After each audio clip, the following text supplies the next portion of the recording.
Okay. Good morning. Good morning. Good morning also to all the other ones. Before we introduce ourselves, there is my first request to you. Don't be silent and please switch on your videos because this is a quite unbalanced situation otherwise. So hello, everybody. And I mean it seriously. So do it. Hello. Welcome to this course. We start now with machine learning and data science course, and the first thing is that we introduce ourselves, and then there's a lot of announcements I will do today. So first of all, let me introduce Benedikt, who is with us here for the start, and then later on he will leave us, but he is a guy who takes care for all your questions and will also make I will also do the tutorials and take care for the technical things.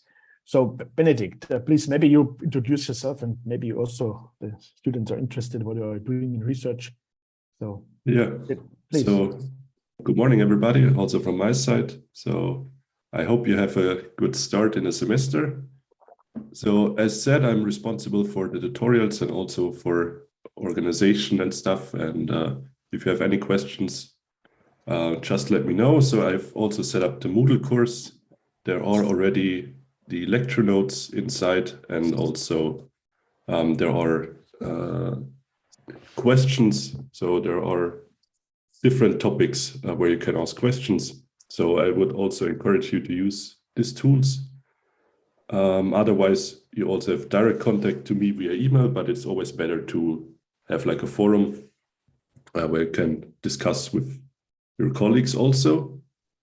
So yeah, I'm also doing research in the area of machine learning. Basically, it's physical layer applications in wireless communications. So a very big topic is the 6G standard, which is now coming in the next years. So there is a lot of research going on there. And yeah, more specific, I do channel estimation, but maybe we can discuss these insights a bit later in the course. And yeah, I'm looking forward to the semester and hope you have a good start. Yeah, Benedikt, thank you very much. As I already said, Benedikt will later on leave us because today there will only be lecturing. But maybe Benedikt, you still stay with us until we have clarified these issues with those lectures which will be cancelled. So we anyway need some replacements. Yeah, my name is Wolfgang Utschig. I'm professor at TUM since very much exactly 20 years now. And I'm working in signal processing. So machine learning is something where I did my PhD 30 years ago. There has been already a decade where neural networks and machine learning was very, very prominent. But later on, at that time, it had not this success as it has today. And today it became really a paradigm shift these days. At that time, it was not exotic, but it was at least not as prominent as today. But all the fundamentals were already laid in this time. And then I was working more in the classical field of signal processing, and especially in digital communications and wireless communications. And we were always quite close to this standardization stuff. So we are not doing research on products or on technical solutions which you find in your smartphones or in the infrastructure of the network. What we are doing is more doing proof of concepts on a very mathematical basis, what can be done actually in digital communication. And that is often a blueprint for later on comes into technology. So digital communication is a very mathematical engineering field because due to the digitization of everything, having chips and processors, everything is so strongly managed by computers that physics can sometimes even be ignored to some extent. At least it has the impression. Of course, physics can never be ignored, but the system is so customized that you can do a lot of things in math. And once you have a solution in a mathematical formulation, you can ask yourself how to implement this in a processor. Yeah? And that means a different kind of engineer as maybe 50 years ago, yeah, when communication started. So you see, we are very technical guys, but this is the concept of this program which you are subscribed in, that you get also lectures which are very technical. And that is actually the purpose of this course as well. We won't make you to machine learning engineers. Yeah? And that is not the purpose, but we want to also not to avoid to show you what is actually the technique behind. Yeah? Not just talking about applications and how, what buttons have to be pressed in which software that something comes out, but that you really understand what is actually behind this software. What is behind this machine learning, which for a layman often has the impression of being something very much related to our brain and very much related to biological neural networks, and in some sense somehow magic, yeah, because it does stuff which has not been done before. And maybe one of the goals of this course is to get rid of these fancy ideas and to really let you show behind the curtain and behind the theater, and to see what is actually behind. And at the end, it's pretty technical, and we want to give you an impression how technical this is and why. Not to impress you how cool we guys are. It's more about that you get an impression what is doable and what is not. Because one of the biggest problem is that the less people know about what machine learning can do, the higher are the expectations. And sometimes the expectations are completely unrealistic. Yeah? And that is something that you might get a glimpse of after this or during this course. Yeah, this is what we are doing.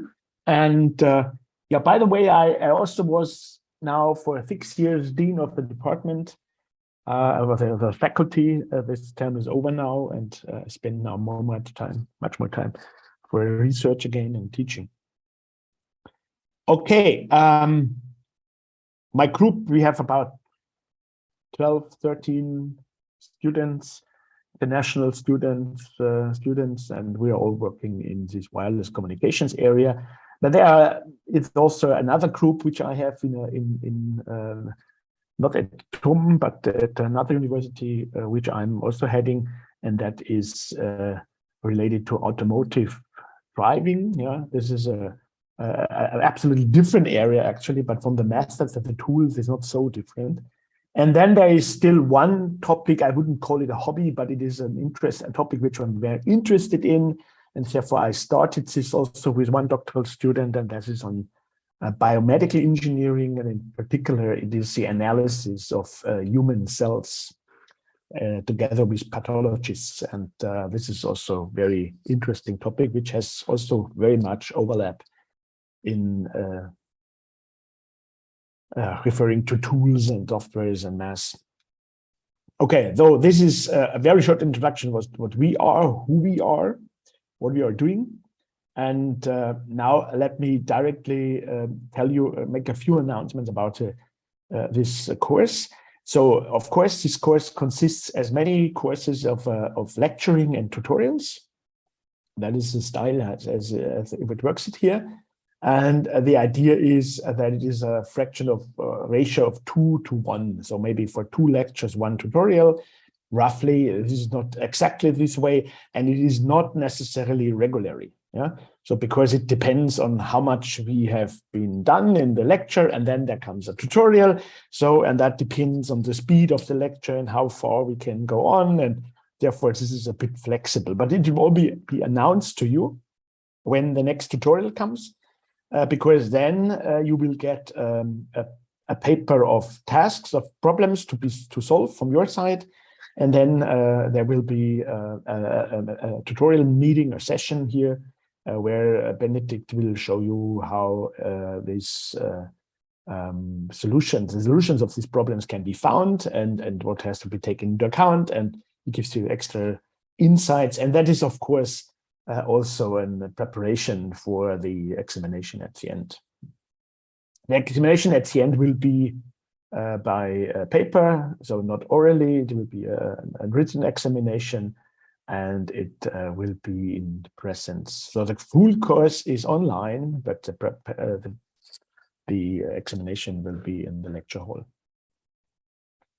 Yeah, everything what is produced is available to you, so you can have access to Moodle, and at Moodle you will get the slides. You will get also the handwritten, because what I'm doing is you not only get the slides, so I will almost teach everything here on my notebook with handwritten slides. So everything is developed again, and these handwritten slides, which have more information and maybe a little bit different, yeah, they will always be available to you after the course. Yeah, so you have also get the protocol of what I'm writing here for you and developing the ideas. I'm developing the ideas here. You get these slides, you get the original PDF of the course, and then you get, of course, the recorded lectures. This is also where you have access to. Then is for the tutorial. Yeah, and as I already said, we always have on Mondays, we have over 3 hours on Mondays. We'll of course make breaks. So please, this is a typical phenomenon. I'm a very enthusiastic. I hope this is true. My impression is I'm a quite enthusiastic lecturer, and that means that I often forget the breaks. Yeah. So please stop me when you have the feeling now you need a break. You might feel this earlier than I do, so please stop me. Anyway, I encourage you to interact, yeah? Ask questions. Benedict asks me when we should start the recording. I think I would start the recording after this introduction, and when we start the topic, really the content. So yeah, so please let me know if I forget the break, or sometimes I even forget the end. Yeah, and I had once it was that we did more than half an hour over the end and nobody said anything, and I said, why don't you don't? Hopefully this was a compliment. I don't know.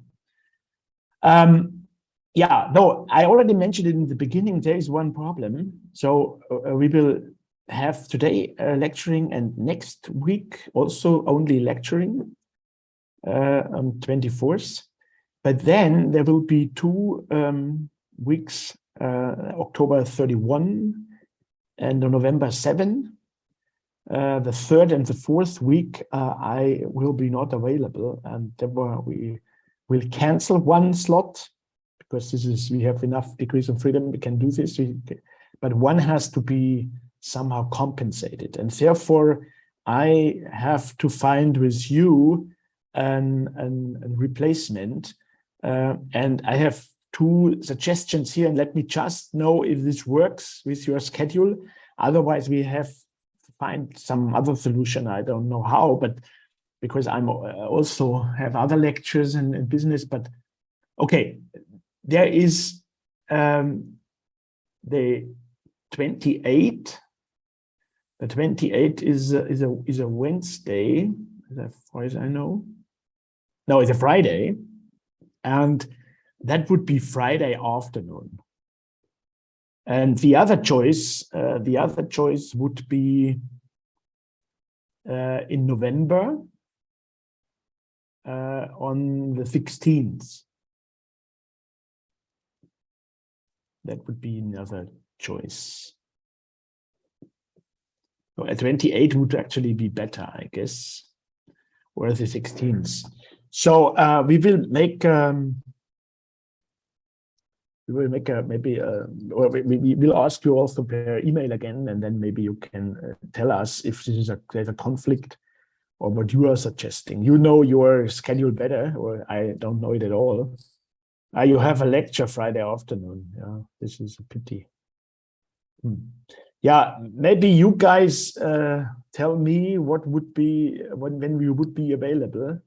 Perhaps we can find a solution.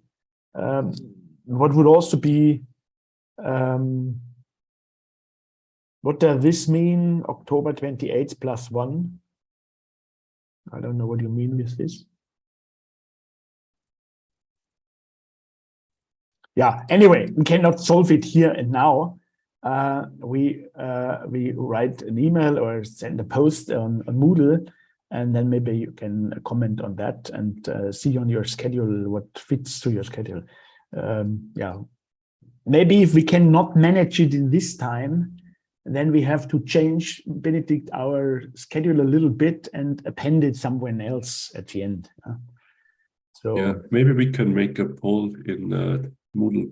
Yeah, and yeah. you Let's guys can choose. yeah. Okay. So this is just an announcement that on October 31 and November 7, there won't be a lecture nor a tutorial because both of us are on traveling. Yeah. So okay, that's it. Are there any questions so far? Anything which we forgot and you are urgently interested in? Yeah, I have one question. Do you already know the exam format in terms of it's a closed book, open book, with calculator, without? Yeah, actually, what I'm also always prefer is everything closed book and no helping equipment. This is my long-term experience is that it does not improve results or a gain of anything if we have it open book. So we will have closed book, and yeah, this is what we typically do. Or what we sometimes have is that is still to be discussed. What we sometimes have is that we allow to have a few pages where you can make some notes, yeah? And you prepare kind of cheat note, something like this, cheat paper.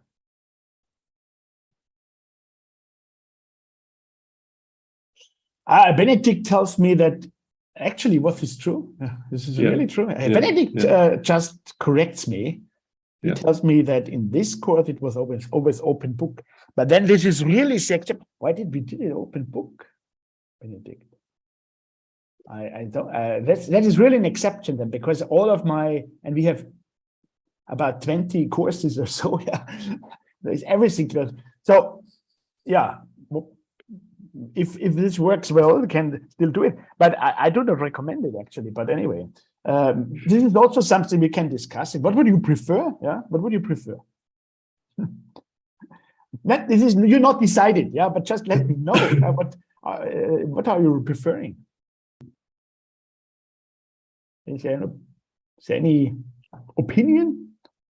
So I have my impression is that students often prefer open book because and then I wonder why. Because it gives you maybe the impression of everything is available and I don't have to know things by heart and I can look up everything and so. But I guess it's clear that an examination, which is closed book, is maybe a little bit differently designed, yeah, because we also know that you have everything, you have access to everything, yeah. So this is maybe a little bit differently designed than if it is closed book. Then we know, okay, if it's closed book, is it reasonable to ask you for expressions which are very fancy and nobody can remember anyway. Anyway, we can still discuss this. Anyway, having examinations is not a fight against you. Yeah, my plan is not to have at the end an exam where I can find out what you don't know and hopefully I can show it and then everybody is punished as much as possible. No, this is not the idea. Yeah, the idea is that an examination gives you a chance really to show what you can do. Yeah, it's not an IQ test. I hate exams which are an IQ test. Sometimes this happens, by colleagues, and I hate this, yeah, because an IQ test is something else than an examination.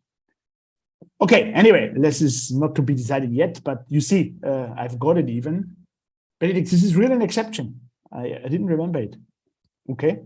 Yeah. Okay, anyway. Any other questions?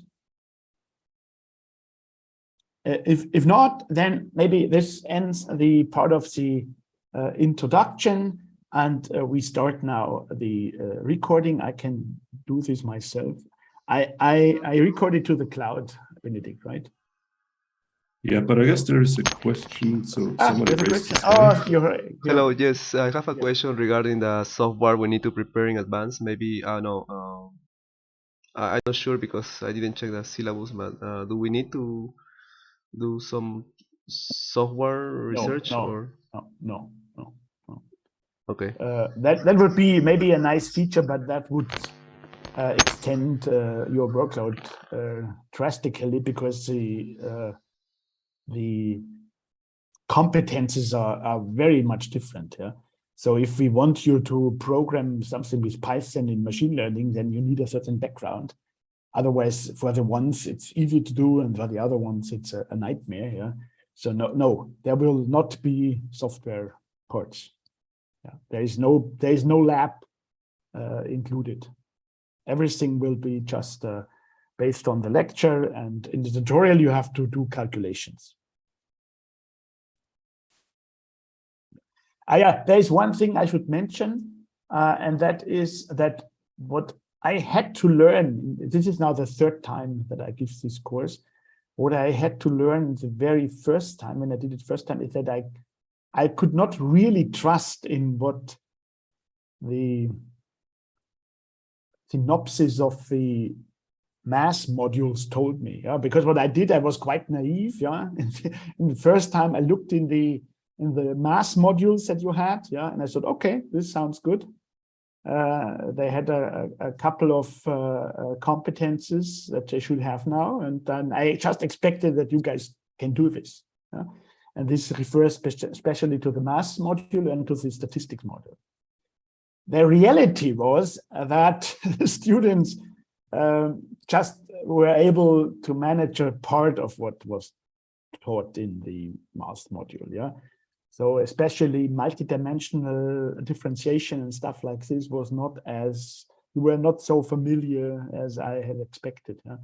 So this is a thing that is very important, that, I had already some learnings from that, and I reduced a little bit my expectations, but nevertheless, it might happen that you feel something is not known to you, then let me know. Yeah. And let me know that I can give a short introduction, or can remind you where you can look it up, or something like this. Yeah. So yeah, this is something I noticed. Yeah, that actually you should be able to work with matrices and vectors, and doing different differentials or functions with respect to vectors and so on, which is called multidimensional calculus. Yeah, but yeah, I don't know how strong you feel in this. Subjects. My impression was that not all of you are really able. So the idea is the math course in the first semester in your program is not just a test if you can survive. It's really laying down the fundamentals for the rest. And that is something, a misconception, that the student might think, okay, now our math is done and can forget it. Here you will need it, maybe at least a bit. Okay. Yeah, there was also one question. If you can talk a bit about the agenda of this course.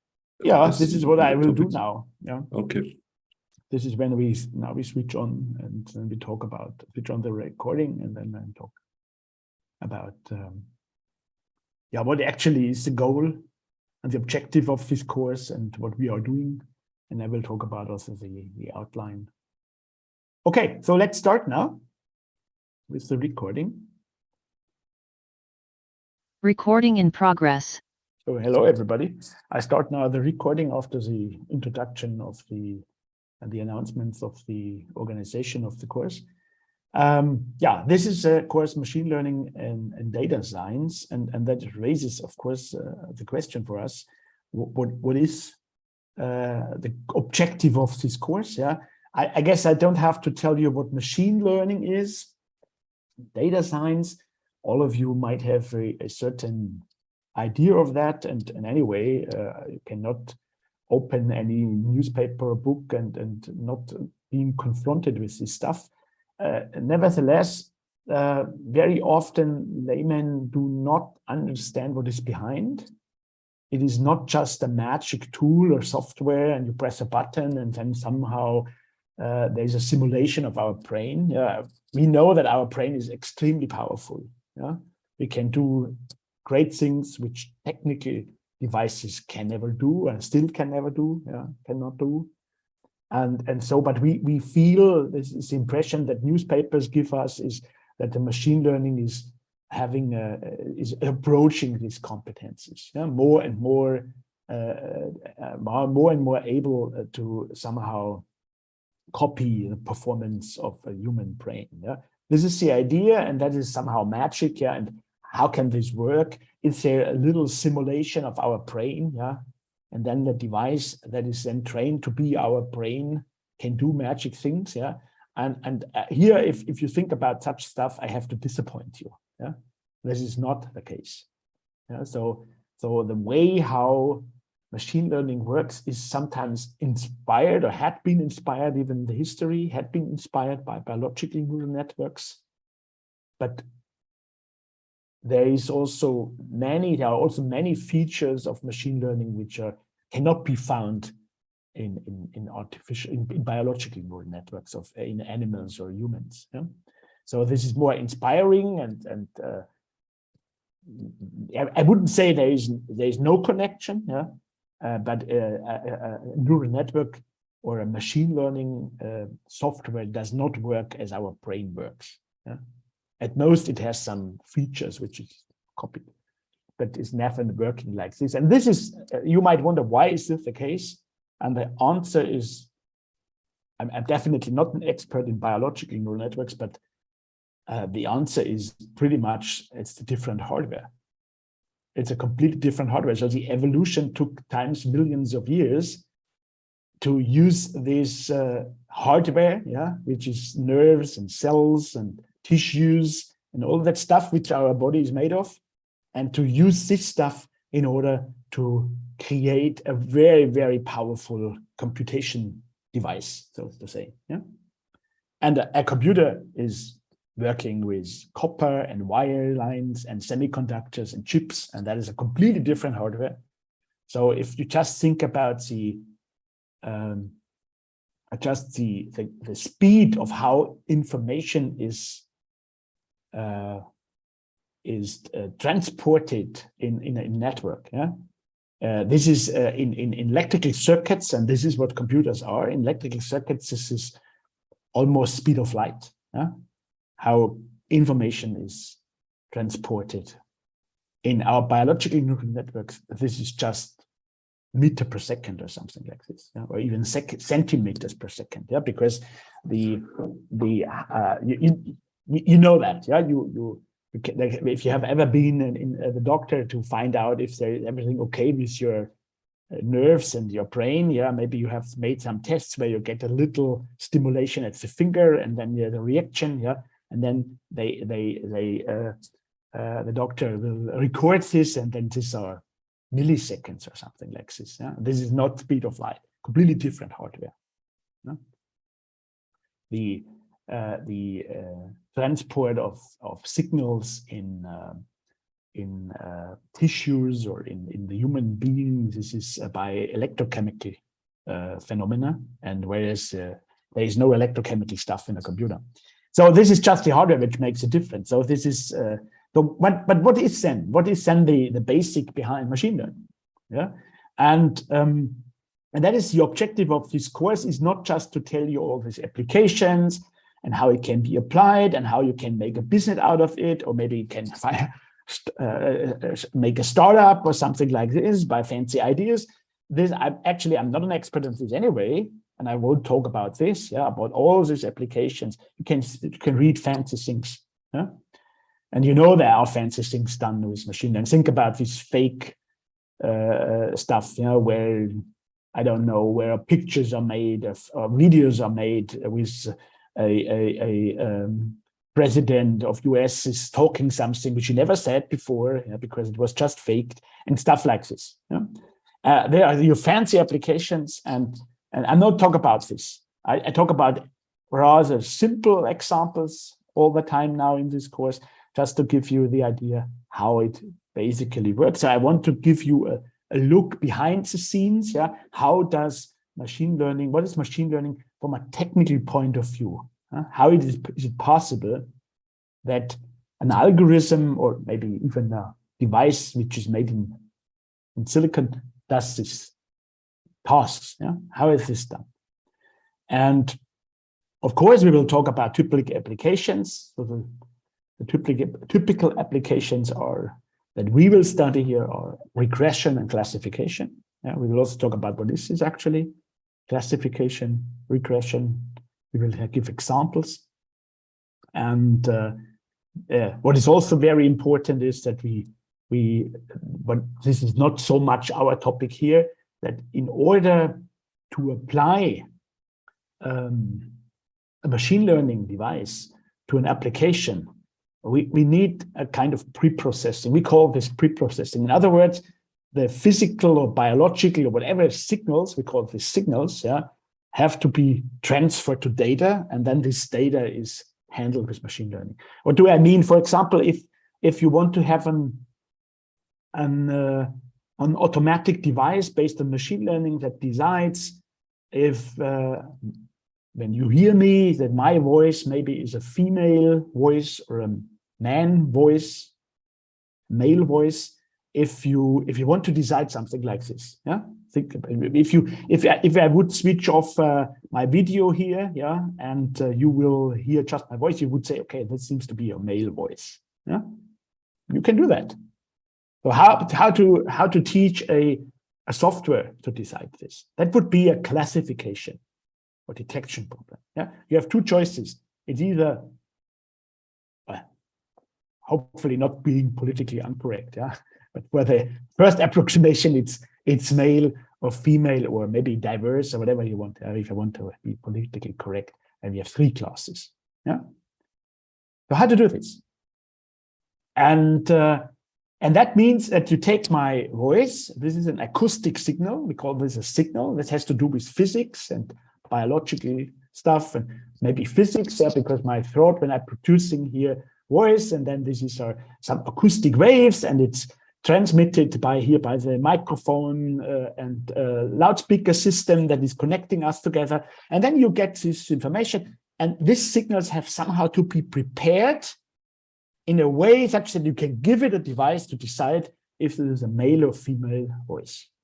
And this way, from my acoustic waves to the data that you can plug into a machine learning device, this is often not talked about. This is the signal processing, pre-processing part. Cannot, because otherwise, how does this work? How does my voice that you hear now, how can you bring it to a device and that makes a decision? Maybe you can say, okay, this device just is plugged into the loudspeaker box or the micro, and then it should do it. But there is some transformation of the appearance of voice, which is acoustic, and then it's digitized and sampled and so on. We don't talk about this. You may hear something about this in the other course, which is given by my chair, the Principle of Information Engineering. You will hear but this has nothing to do with the decision at the end. We have some preparation. We bring the signals which are motivated physically. Always has to do with signals, often have to do with physics. And then this is brought to data, and then data then is plugged into a machine learned device, a neural network, for example, and that makes then a decision, and there's, okay, this is a male version. And how is this decision? This must also be somehow coded. Maybe this is just an output of a circuit that says, okay, there's a positive voltage at the outcome or a negative voltage, just as having a difference. Or again, a bit +1, -1, or 1 or 0 bit. Yeah? So it's machine learning is also very much about talking about how data has to be prepared, and how to be results have to be interpreted. Now, this is a big topic that we do more or less in parallel. You will see it. This is not our own topic. Yeah. So, and then this data, when we have this data, I'm still in the introductory part. Yeah, sorry when I'm not writing up something. I will show you then a demo. When we brought the signals to the data, what then comes is then we say, what kind of device should we use? So the device that maybe is faking somebody what he's speaking in a video, yeah, maybe it's a completely different device, different software, than maybe the device that detects or has to make an hypothesis about my voice. Yeah? This is maybe a different device. And this device, how this is made of components, here we are looking behind the scenes already, how this such a device is made out of components. This is what we call the architecture. The architecture, for example, of a neural network. So we will also talk in this course about architectural points of view. What kind of architectures we will see, though we will see in this course mainly so-called feed-forward neural networks, yeah, which are layered networks, the layer of operation units, and that the output of this layer is fed into another layer, set in another layer, and so on. Yeah? So we have a hierarchy of layers. This is what you might have heard also the name deep learning. Everything is deep in machine learning. So where does this come from? We will hear about this. So these deep learning architectures, this is the construction of the software or the construction of the device.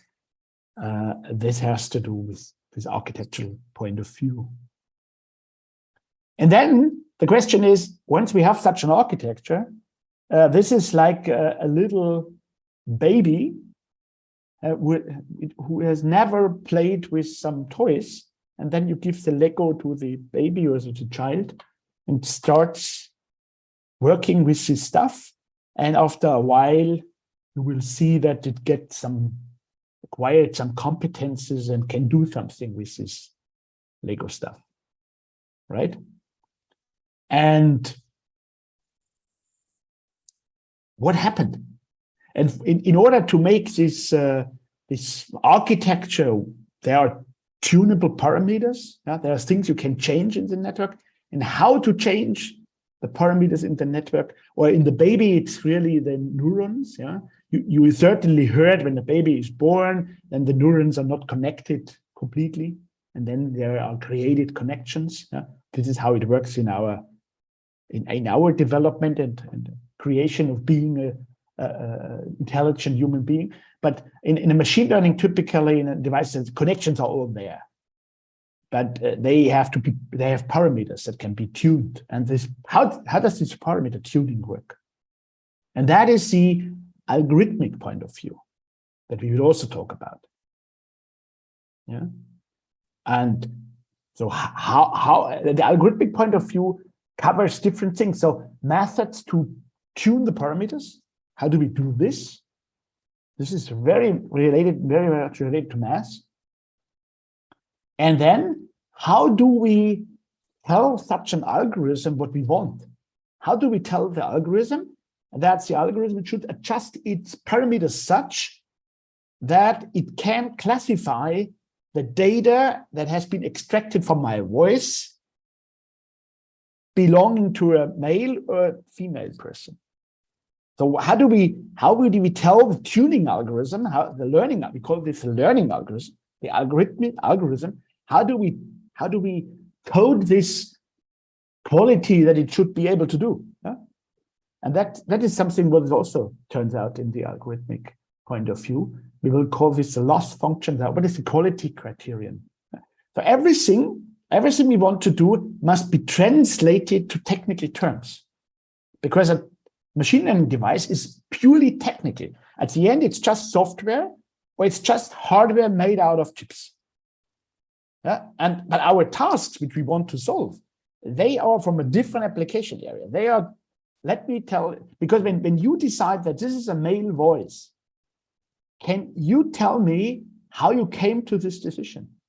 You would say, I heard your voice and my experience, this is here, my experience tells me this is a male voice. But can you exactly tell me what's going on in your brain that you made this decision? No, you can't. And therefore, you cannot easily learn from yourself and say, okay, I know how I do this. I can teach this a machine. No, you have to find a way to teach the machine to do this. And this is not trivial. And that is also another aspect of the algorithmic point of view that we will have here. And at the end, the question is also, can we somehow visualize what we actually had at the end? Yeah, can we show that? How do we visualize this? Maybe we are just looking at the output, but sometimes there is a mistake, yeah, maybe a failure. Yeah, how could this happen? What happened that this was the case? Yeah, maybe it's more a problem of the data, because maybe I have a voice which is very much between a female voice and a male voice. You know that, yeah?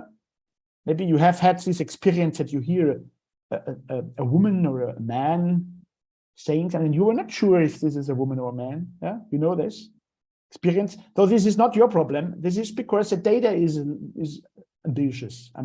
Yeah? The data is not clear. That can happen. So machine learning cannot always, no algorithm can always be correct. Yeah, there is always an irreducible error, how we call it. Any problem will have this is one, by the way, of the myths that has to be, you have to get rid of with. It's very often the myth that machine learning can do everything. No, can't. Yeah? There is any task, any problem you might want to solve has always an irreducible error. And that is not belonging to the way how you try to solve it. This is a characteristic of the problem itself. Yeah? Any problem has an irreducible error in general. That's fate. Yeah? This is what it is. Okay, so we will all talk about this. And now, I guess, maybe it was quite abstract. Let me show you now a demo where you see, in some sense, everything what I told you about. Not everything, but most of the things. Let me, to this end,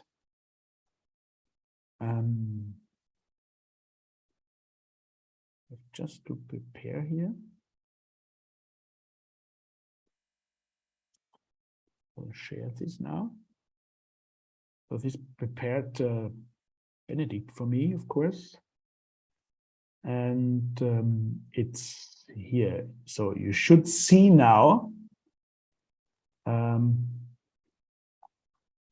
Can you see? You should see now a graph with two plots, with two coordinate systems. On the left-hand side, you see here red squares and blue crosses. And on the right-hand side, you see a function which on the horizontal axis is indicated by epochs, and on the vertical axis by loss. Can you see it? Yes. Yes. Okay. So what does this mean? Because for the moment, you just see on the left-hand side a two-dimensional system, X and Y. And there are some blue dots and red dots. The ones are crosses, the other ones are rectangles. And you might wonder, what has this to do with what I told you? So what you see here on the left-hand side is, you see it here, what we call the input of the neural network. And this is here really a toy example, because you can see only two inputs for X and Y. This is just because of visualization. So typically the input of a neural network could be a few thousand inputs. Yeah, here it's two inputs. And okay, now we see these red dots and the blue dots. And now you might imagine that every point here, be it a red square or should it be a cross, a blue cross, that any of these points, I call these points, element of these signal space, of the real numbered signal space R2. Any of these points is the representation of a voice sequence of somebody. You might think this is the case here. A voice sequence, yeah? And this voice sequence is somehow, the acoustic signal is somehow treated and some features are taken out. And at the end, we are talking about two features, yeah? You have two features, the feature X and the feature Y. These are characteristic properties of this acoustic signal.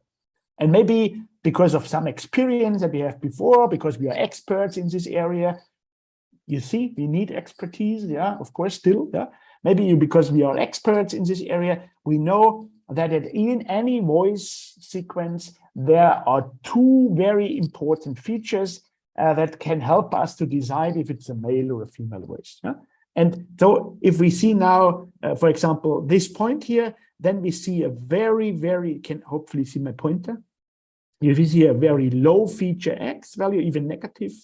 And then we see also negative, a low second feature. And this is for all of these points. And now you may imagine what the color means here. Yeah, the color here, because we have so-called what we call, later on, we will call it labeled data. We have some training data. In other words, and that is also very important when we will talk about the algorithmic view in machine learning. Machine learning devices are trained by data. Yeah? This is when you train, for example, your dog. Yeah, you make some training with your dog, and the dog should sit down when you make a certain keyword. When you say a certain keyword, the dog should sit down. Then the dog will not know this in the beginning. You make examples. Yeah? You train it again and again and again. It's always different examples. Yeah, as here, you have here many points. And these are many recordings where maybe a human being were hearing it and saying, okay, this is maybe the red one is male and the blue one is female. And then you have this data, and then you have to find a software now that does the job for you, because the software does not know the color. It is just told. Yeah? If a new point comes, if, for example, the new one, for example, this one here, if it would be here, how would you rate it? Would you say if this is female or is this male? Maybe it's a little bit closer to this guy's. This might be a criterion. Or if it is somewhere here, it's in the middle of the female examples, you would say, this is also certainly female as well. Yeah, but this is what you can do when you are looking at this picture. But how does a machine do this? And what you see here on the right-hand side, that is the so-called loss function. A loss function tells us how good a potential solution is. So what is a potential solution? Let me click here on, have here. Yeah, this could be, for example, a function. You see, this is a line here, which is inserted into this coordinate system. And this is what an untrained neural network does. It produces here such a separation, but this is not a very good solution, because you see that this is somehow cutting here this area where if this would be female, a male, and this would be female, and then in both areas we would have lots of errors. And that can be seen here. You see here on the right-hand side, in the loss function, you see here that in the epoch is the number of trainings. Yeah? This is the number of training steps you did. Yeah? So you are at the very beginning of training. Here we have a few steps, maybe 20 or so. And then you see we have a quite high loss. The loss means there is a discrepancy between what we know from the labeled data and what the machine can do so far. Yeah. So we know it better because we know here the labeling, and we see the machine can't do the prediction what is male and female voice, not very good. So the loss is quite large. So how the loss is computed and how this is done and so on, this is what we will see later on in the course, during the course. So what I do now is I do training. I offer more and more training. I do more and more training steps. I'm tuning. So how does the training work? These labels are given to the network, and the network is told if it's good or bad what it does. How? We will see later on. But you see now, with more training steps, the loss function decreases, and that means it becomes better. And it became better because the network decided here not just have a straight line here for the separation. Now it has here, it's a combination of 2 or 3 linear parts here, segments. Here's linear, and here, here, here. Yeah, it makes such a shape. It needs a linear shape was not enough.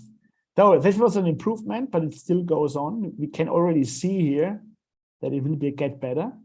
So we do here, the loss doesn't improve very much. And this often happens, yeah? You know this also from yourself. Sometimes you practice and practice and practice, but you don't get better. You don't get better, but you still continue. You practice, you are learning, but because somebody told you once after a while, it will have some effect. Yeah. And this is also doing here. We're learning, we see it's not good enough, it's still not work. And then we see, and now it makes a step. And here, the network needed 500 steps of epochs in order, what actually happens during such an epoch of learning. This is also something that we'll see later. But then you see the important thing was that there is another change of the shape. And we go on. And now it's getting better and better. And we have now this zigzag shape. Obviously, that was a solution. And it's going on, and it's going on, and it's going on. And then it's no longer really improving. It's a little bit going up. And then you see, we are not done perfectly. There are still errors. Yeah, we see here 1, 2 red dots here in the blue area, and we see a few blue dots in the red area. And then we can even increase to change the shape. But this is not recommendable. This is what we will later call overfitting if we would do this. Because it might happen that these errors are not because they are true, but maybe they are just some measurement errors. So we accept that there's a little bit of a mismatch. We accept this. Or you might also remember what I said before, there is always an irreducible error, some part which cannot and should not be corrected, because we have to live with errors. Yeah. Why this makes sense and how to control this and what is still an acceptable error and what is not an acceptable error, this is something we will discuss later. Okay, so this is now the solution. Once more again, let me show you again. We started here with just a very simple idea. This one, yeah. And we tried to find here a separation line that separates the one category from the other category, and we did this with a linear function. Yeah, this is almost linear function here in Yx, and then it turned out this is not good enough, and we had to invest here much more on complexity on the shape. Yeah, that this happens. Okay, I stop here now, the demo. So you see now at the end, and this was a machine learning tool. The device was consisting of 7 layers, 7 processing layers, and each layer is about a couple of units, processing units, yeah, simple processing units, as similar to those which we have in our nerves. Yeah. There is this parallel stuff. But that's all, yeah. And that's all, yeah. That is 7 layers, and this 7 layers found in this space, this shape. And you might say, are you impressed now? I don't know.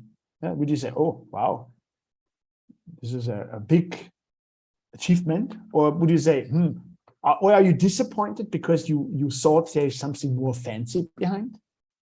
Yeah, this is a question you have to ask yourselves. Yeah, but this is actually how it works, and many And seven layers of processing units.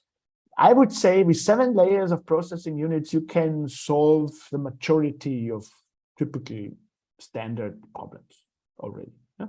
So it is a good example. And the demo is not just a toy demo. What was toy is that it was just 2 inputs. Because typically problems have many, many inputs. For example, we will later on talk about images. And image processing is one of the disciplines in machine learning. This is what made it really a success. And images have pixels. And pixels typically, if it's colored image, each pixel consists of 3 colors. So you can imagine how many pixels does a photo have on your smartphone. And if you then want to have a detector that finds out if on your smartphone there's a little dog or if there's maybe other animal, this is such a detection as well. Maybe you have dogs and cats on pictures in your photo directory, yeah, and you want to categorize them in pictures, in dogs and cats. Yeah, this is a typical benchmark. And such an image have thousands or millions of pixels. And this is what you give to an app. So the size is huge. Yeah? The dimensionality is huge. That's a big difference. Yeah, that makes a difference. This is what I didn't show you here. Yeah, but even in these examples, very often this huge dimensional image is sometimes by some standard processing techniques boiled down just to a few examples, to a few dimensions. Yeah? So that I said I had here 2 dimensions, X and Y, that this was the case is not so one typically, because all the higher dimensions had been reduced before. Yeah? But this is a different topic we will also talk about. Yeah, so this is now this part. What I have also for you is maybe you want to read something, and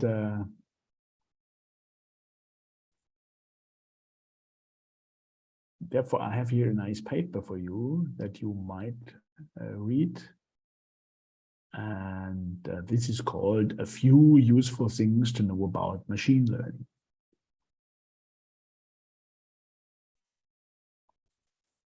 So I hope that this goes over the network. It has, I don't know why this has 50 megabytes, but I hope you can receive this. Don't complain. It's just loading. Otherwise, I can also put it on Moodle. I thought this is now more useful to do it, but anyway. Yeah, that is the introduction, what we are actually will do and what machine learning is. Yeah, and now let's directly start into this stuff. So you should now see the could that now download the paper. So it's here.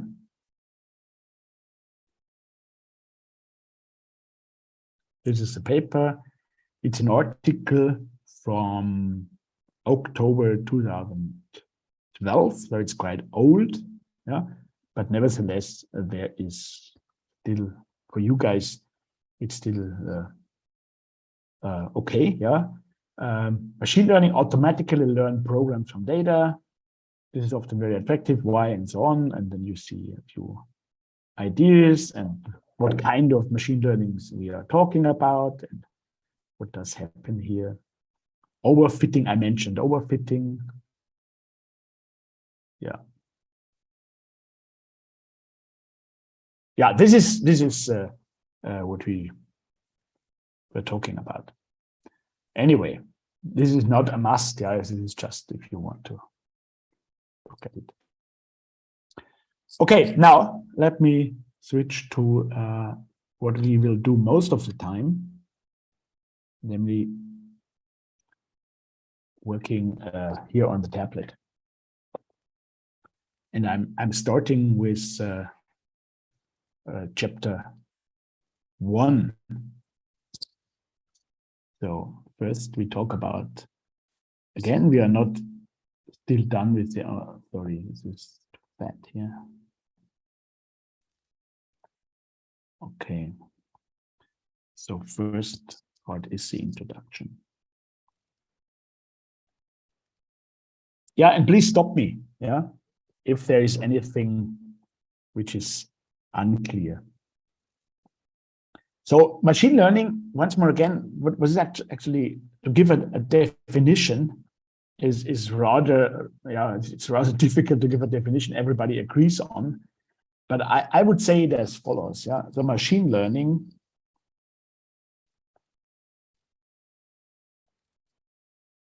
is what we call this always ML, is finding relationships, yeah,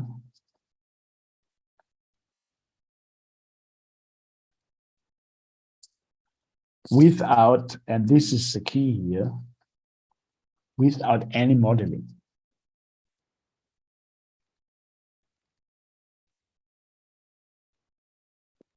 But purely based on data.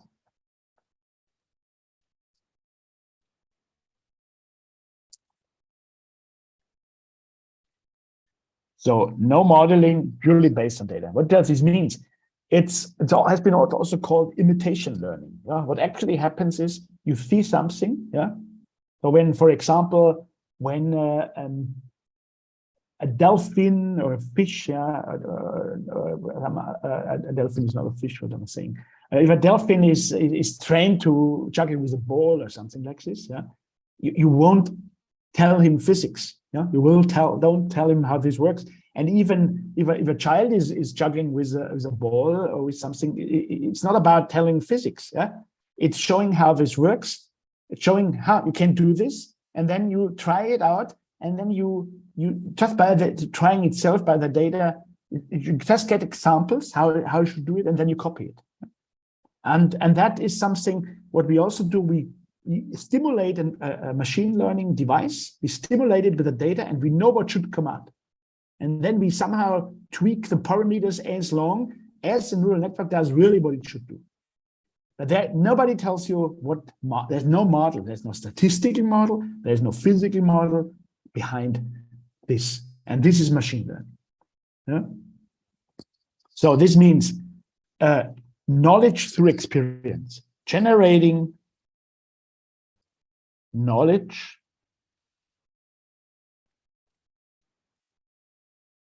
through experience, not by some physical laws. Yeah? And it means learning from data.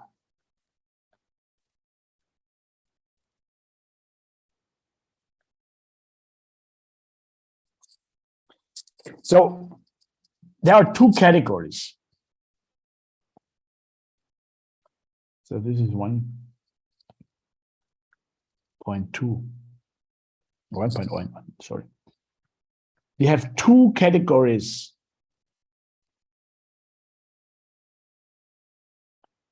of machine learning. And the first one is supervised learning. No, not two. We have just categories. Yeah?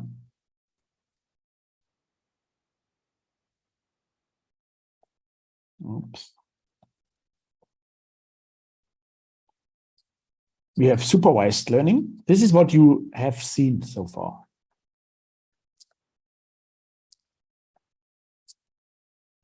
And we have unsupervised learning. Of course, unsupervised.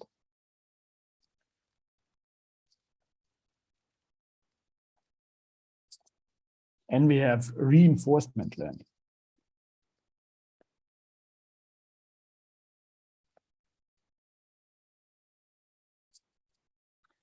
These are the main categories. There are certainly more special cases, but these are the most important ones.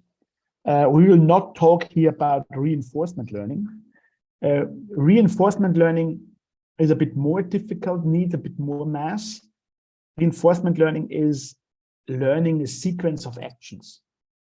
It's also referring to learning a policy, so how to deal with problems. Yeah, this is a bit more complicated. What we will talk here about is supervised learning and unsupervised learning. In supervised learning, the term already tells us what is to be done. We will have data which is treated by the machine learning, but we know what should come out. And this is forming a database. And based on this data, we tune the parameters of the machine learning. And unsupervised learning means we have data, but we don't know how it is classified. Yeah? And this depends very much on the applications. Yeah, can we, for example, do unsupervised learning of the detection of the voice as I did it before? Yeah, you might say no. Yeah, because if one has never heard a male voice but never heard a female voice, how should the device should make the decision? If it has no examples, it should follow. Yeah. So this seems to be very much a supervised learning, and it is. But we can also think of solving this problem by an unsupervised approach. Because if we have lots of data, so for example, think about you would never have heard, never have seen maybe recordings. Maybe you'll just look on the recordings. You have never seen recordings of male and female data, and you look on it. You can't say what it is, but what you might be able to say is that there's a difference. You might have 1,000 examples of female voices. You might have 1,000 examples as before in this. And then you see that they seem to be somehow different. So what you still can do is you can still make an association and say, okay, these data points seem to belong to another category than the other data points. And for that, you would not need to know how the data points are labeled. So unsupervised learning is also an option of very often. And we will see this on some examples. Yeah, the big question is also, and you find what I'm writing up here anyway in the lecture notes, why do we need machine learning? This is not yet answered. Why do we need? So in my introduction so far, this is not answered. So why? And here I stop here for a moment, and I would be really curious to hear your thoughts. Yeah. So what do you think? Why machine learning? Why did it appear suddenly? Because it can be done. Just because it can be done, we do everything. The human beings do always what they can do. Yeah? If they can create nuclear power, they do it. Yeah? Unfortunately. So is it like this? We can have AI, so we do it. Maybe we don't know to what this ends. Or is it just for curiosity? Or what's the reason why? Maybe I should reformulate it a little bit. Why do we need ML, machine learning, or better to say, why is it an advantage for some applications? This is obviously the case. Yeah, there is a hand. Yeah, for example, in medicine, I think a trained algorithm could better identify recurring patterns than humans do. So, for example, if someone does an experiment on Alzheimer and someone on a different disease, and thousands of people do this, an algorithm may detect patterns between and identify something that humans were not able to simply notice because there was so much data involved. Yeah. And of course, you have advances in the technology. Yeah, absolutely. I see here, I will just look what the others said. Because we have a lot of problems to solve, we don't need to solve them manually. Yes. Learn complex function pattern to make data-driven decisions. Yes, so far everything is true. Anyone else? Yeah. Yeah, well, what we do when we write a code, we actually give instruction to machines. So the main reason of using machine learning tool is to train machine instead of writing a long code. So based on data, what we want to get a desired output, we are actually training a machine so that it can create the result as we want to get. Yeah, So this is also true. Let me just a little bit sort your thoughts about this. There's another point. Maybe there's another one. Yes, Mr. Nicolo. My idea on this is that it is not enough sort of to design one model to follow one coding machine learning. So the reason why we need to stretch and to bridge, let's say, what humans can do and what machines can do is necessary through models that take into considerations all the possible outcomes of certain events. And we can do this to models that approximate somehow at this, and which could go in many directions depending on the cases. Yeah. So yeah, thanks. Everything what you said is correct. But let me sort it a little bit, bring it in order, because what is obvious is when I see your answers is that you, and that is not your fault because you are starting your education now, you are not engineers, and you answered my question more from a layman's side point of view, when you said, for example, when I read this, we'll have to learn complex functions, make data-driven decisions, of course, and so on. And also what the one before the last one said, that we otherwise we would have to write a long code. This is what you said. And so we teach a machine that does the job without thinking so much about a long, maybe very difficult code. Yes, but, and this is why I said that it's obvious that you're not experienced engineers, because the experienced engineers would say, there's another one who said we don't have to do it manually, or the very one of you said, for example, in medical applications, if the data is so much, this refers also to this, and it's difficult to look at all this data to get still the overview on everything, so we need this.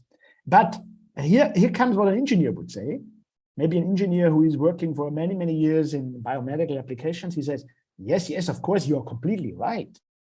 But for this, I don't need machine learning, because we had already tools before. We had already tools before for math, because mathematics is giving us lots of tools to solve such problems. And we also see this a little bit, that you see the difference. We will have, for example, we can do statistical tests. This is something that you guys in business also learn. There are statistical tests can be done. We can do approximation of functions. That is a wide field of math. So there are already lots of tools. So, and therefore, it depends on who you ask this question. If you would be here professional engineers, and I would ask the question, why do we need machine learning? Then some of them also would have to think about, actually, why did this happen? That this is now such a prominent solution. It's really a paradigm shift. So many products and tools and solutions are done now with machine learning. So what's the reason? What happened that the classical techniques didn't work any longer? That would be how an experienced engineer would understand the question. So therefore, all your questions were correct, but all your questions would also, all your answers, all your suspicions here, or all your ideas would also hold, or at least most of them, would also hold for classical techniques. Could also be the answer to why do we need a a technical solution or a software solution. Yeah. So, but machine learning has an extra flavor. Yeah. So I just read. Sorry, could you please also, if it was possible, to talk about the data that we use to teach our hybrid? Yes, of course, we will also talk about the data. We will talk about algorithmic design anyway in the course of this lecture. We will do this very detailed, so don't worry. So now, what's the reason for the using machine learning? And the reason is we often have no models. If we want to do it in a classical way, you need a model. Yeah. So, for example, if I want to find out a rule, how the velocity of an object that is falling down from some height down to the earth. Yeah, what happens is that if you have a stone and you take this stone, you pick it up, you let it fall. Yeah, it falls down. It starts with 0 velocity, and when it hits the ground, it has a certain maximum velocity. Right? This is our daily experience. If you want to find out, if you learned in physics how this works, where this velocity comes from, and if you now want to find out this, even if you would be have no idea of physics, you can think about, okay, what happens there? There's an acceleration, and this acceleration is changing the speed.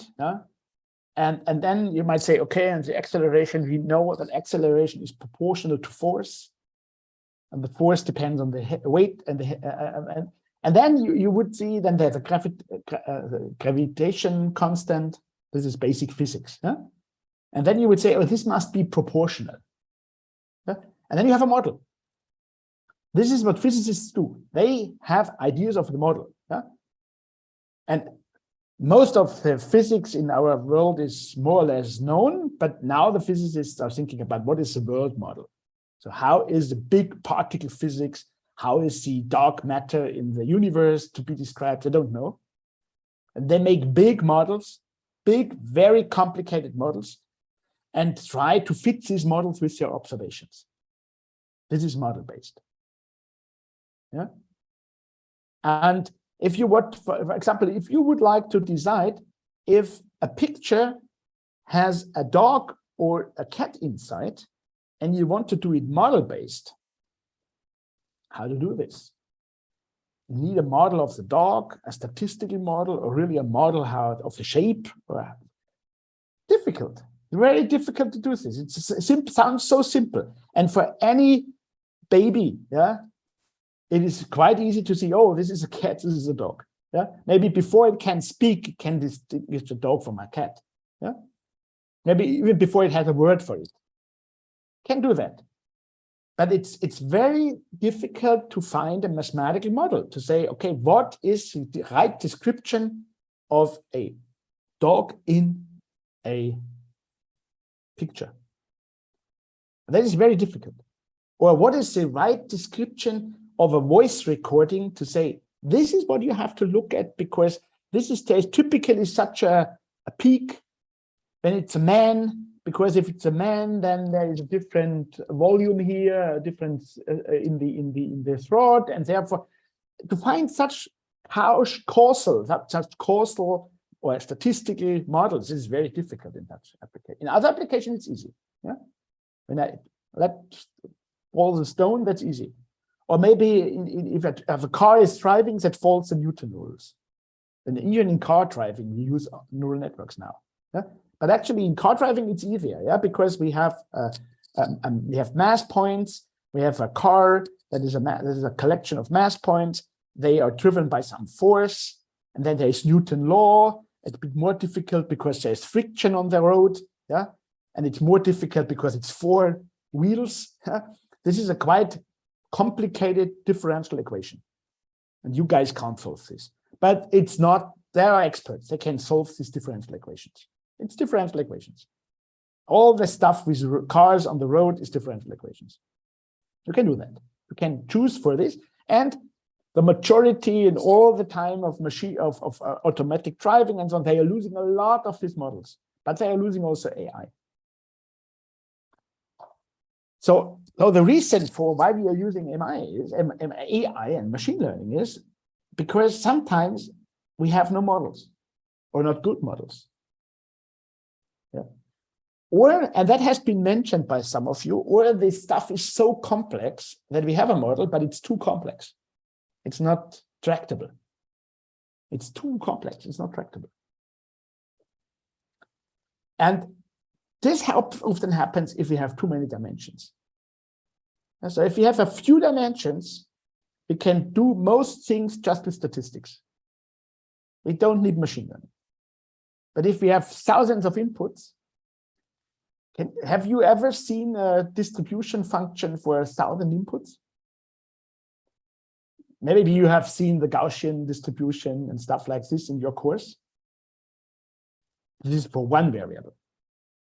And I'm not sure if you ever had two variables in your course. A probability distribution with two variables, and that, or two or three. But how would a probability distribution look like for 1,000 variables? Yeah, you can do this in theory, but this is very, very difficult to manage. And this is the reason why we use machine learning, because we have huge degrees of freedoms for which we don't have models. And then this is a way out of the issue, yeah, of the problem. We can, it's an ultimate way out of a problem otherwise we would face with a huge dimension. That's the main reason. And that appeared first in image processing. In image processing, or in a video, or in an image, or even in a video, you have thousands of pictures, moving pictures, yeah? And each picture consists of thousands of pixels. So can you imagine what a sequence of a video sequence of how many input variables consists of? And this is not manageable with standard techniques. And that's the reason. And that's the reason why machine learning 20 years ago was not so successful, because in order to manage millions or thousands of parameters, you need very, very strong computers. Another reason why it's now and not 20 years ago, because 20 years ago, the computational power was not there. That is often needed. Yeah? So that is one of the reasons. There are certainly more, yeah, but that's it. Yeah, the absence of appropriate models, the curse of dimensionality. I call it like this. It has been referred to. It's really a curse. Yeah, it's really bad to have so high dimensions. Yeah. Okay. That was 1.2. Why do we need machine learning? 1.3 is now, and we find also in the lecture notes, is what are the requirements for machine learning? To be a good data analyst who is able to do machine learning. And there I have also a chart. I show you this. I took this from some talk from an industry collaboration partner in some presentation they did here. This is, they referred this here, I hope you can see my slide. They referred this to a deep learning engineer. Yeah, so a data analyst, could also call it a data analyst. What we need, what it makes it actually important to be successful, need a multidisciplinary expertise. So typically, people think about this here, the programming. They about, okay, I need data, I need an idea how to do it, and then I write a program, and this program does the machine learning, and that's it.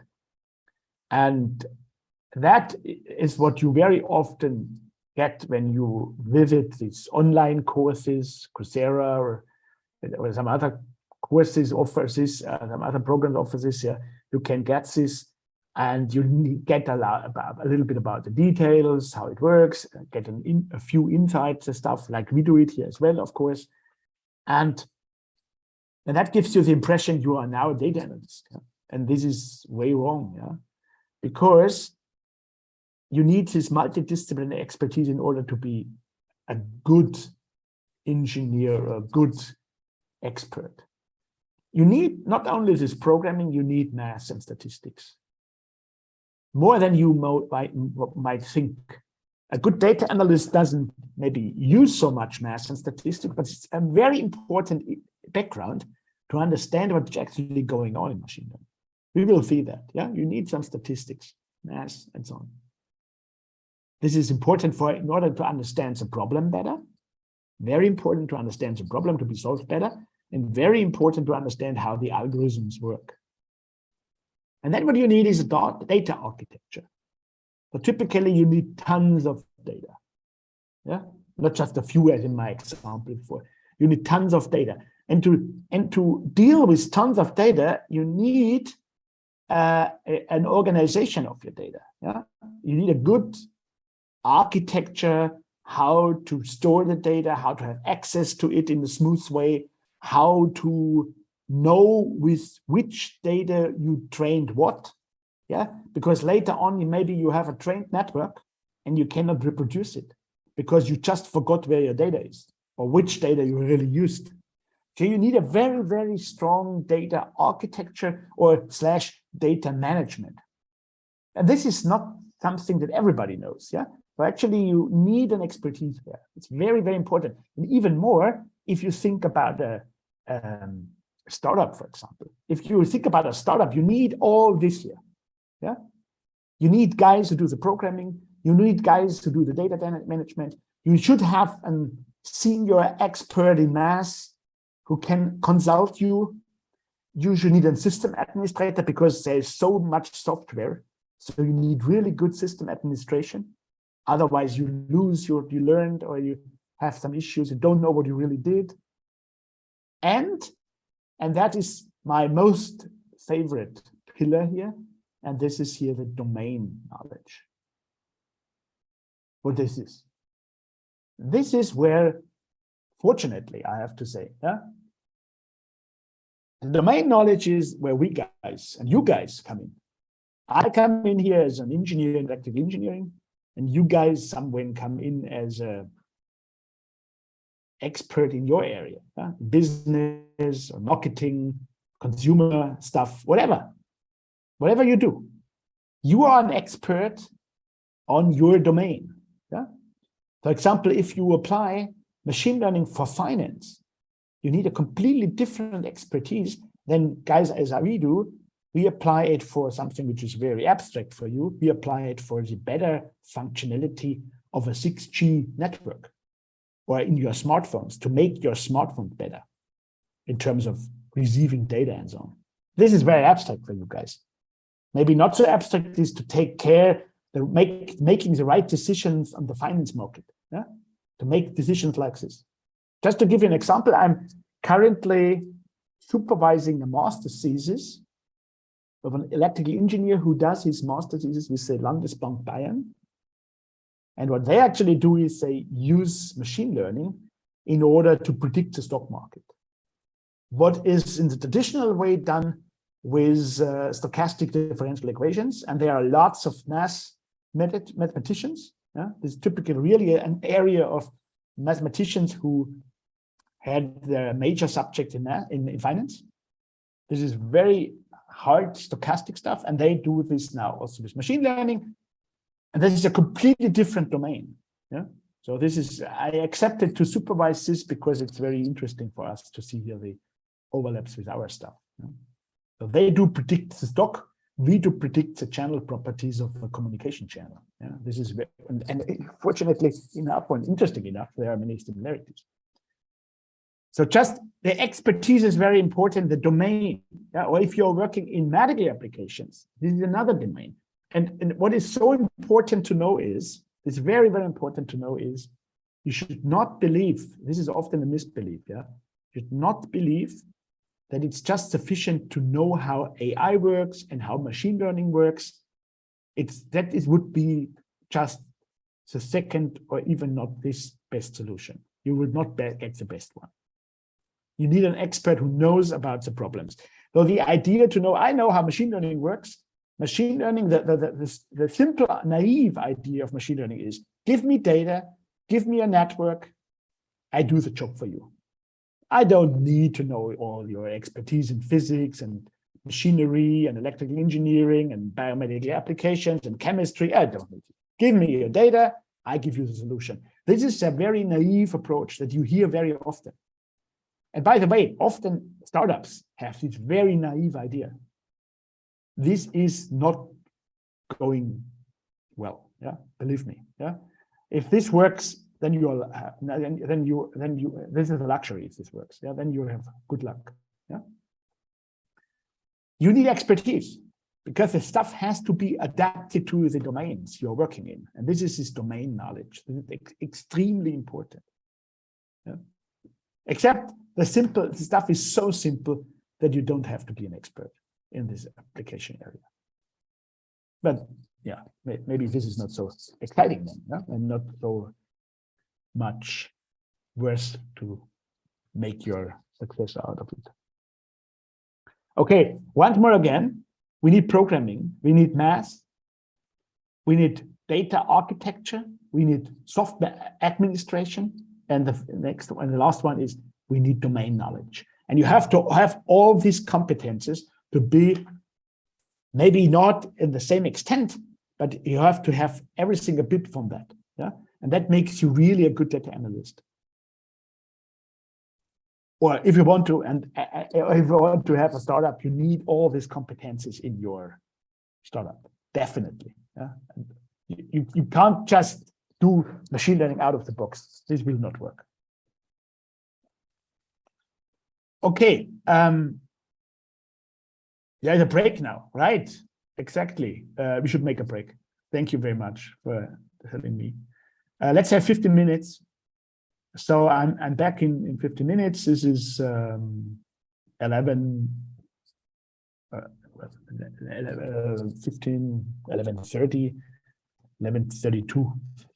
Okay. See you in 15 minutes. Thank you.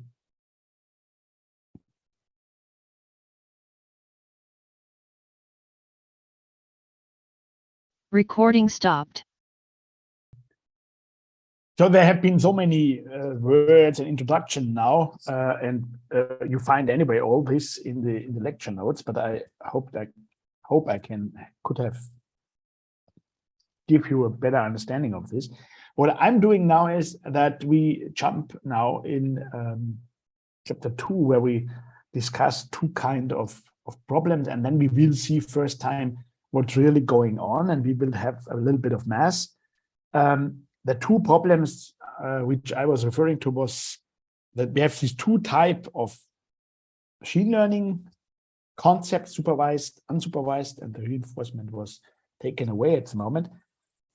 But then we tackle different problems. There are the classification problems and the regression problems, and this is what we will now do in more detail. To this end, let me start my notebook.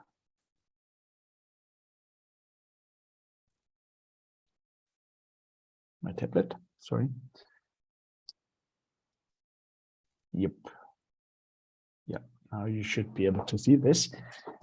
We have classification, and you saw before an example of classification when I was showing you the demo. We had in a input space, we call this an input space, a coordinate system of 2 dimensions. We had dots, yeah, these are the input, and this input was classified to be the one or the other class. In the example I presented you, this was if it's a female voice or it's a male voice, and this is a classification problem.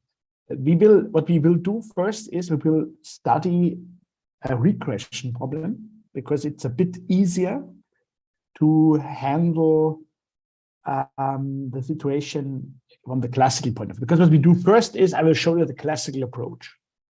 I will show you the classical approach, and this is much easier in regression because we are dealing here with an approximation of functions. And this is much more related to your basics in math, which you can do, than classification, because classification, we will do it later. Classification is based on statistics, on statistical models. And my experience is that this is a bit more challenging for you. Therefore, we start for the easier part first, and we do regression. So the first part is classification. Classification. But this is what we will do later, and we start now with regression. So, and what is regression? This has to do with the approximation of functions, a different name for it.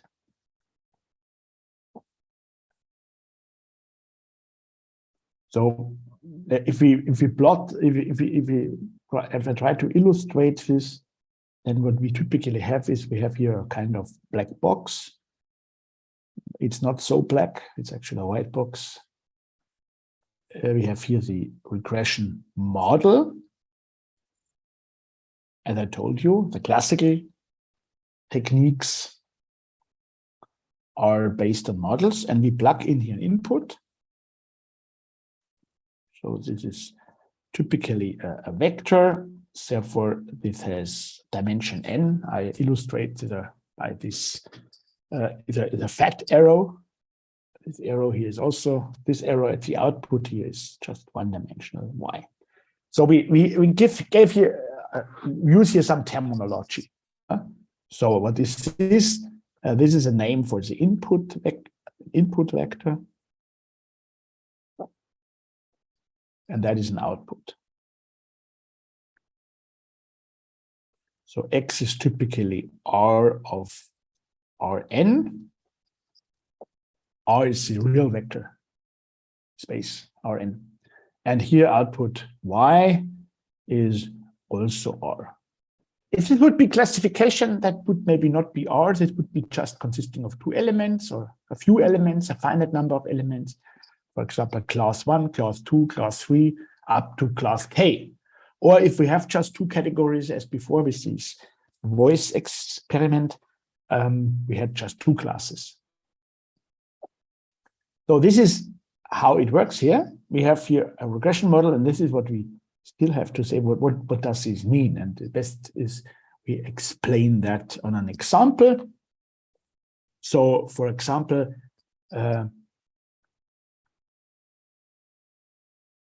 we are doing some basic physics. What we are doing, we throw a ball. Maybe in basketball or in baseball, yeah. You want to throw a ball, maybe you want to bring the ball as far as you can do. And then we have to think about the physics. We know a little bit physics, and we know that, and this is where our model comes from. We know that it works like this. If this is the coordinate, this is maybe here the floor, and this is the height. Height is y. And then if you throw the ball, maybe you throw the ball here from the height of your arms, yeah. So this is here y0, where you start. Then everywhere we have here the gravitation constant. Yeah, there's an acceleration due to the gravitation field on planet Earth, for example. Yes. And then we throw the ball here with a certain velocity. This is the vector v0. This is the velocity.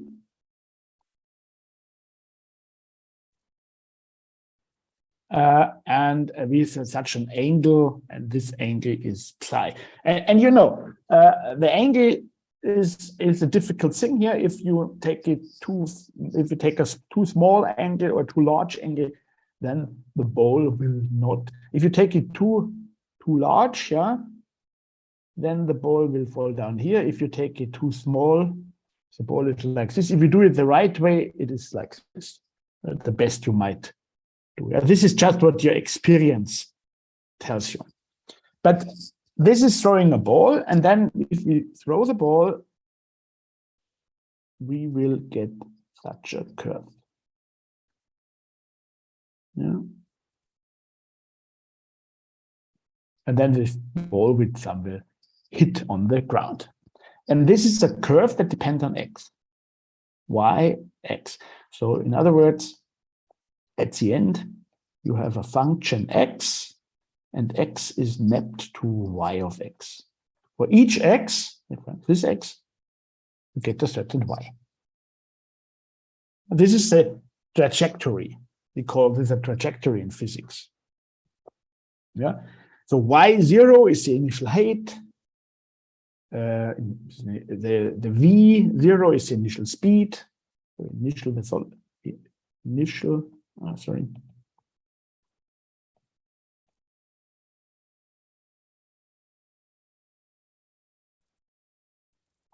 Then we have an initial angle. This is the psi. And we have a gravitational constant. Okay, and that is the curve. And then if you look on some books or if you Google for it, you will find the following equation.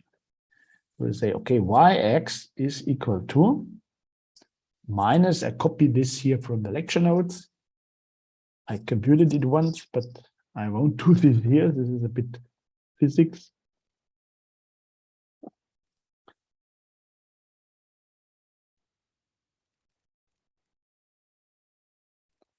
X times x squared.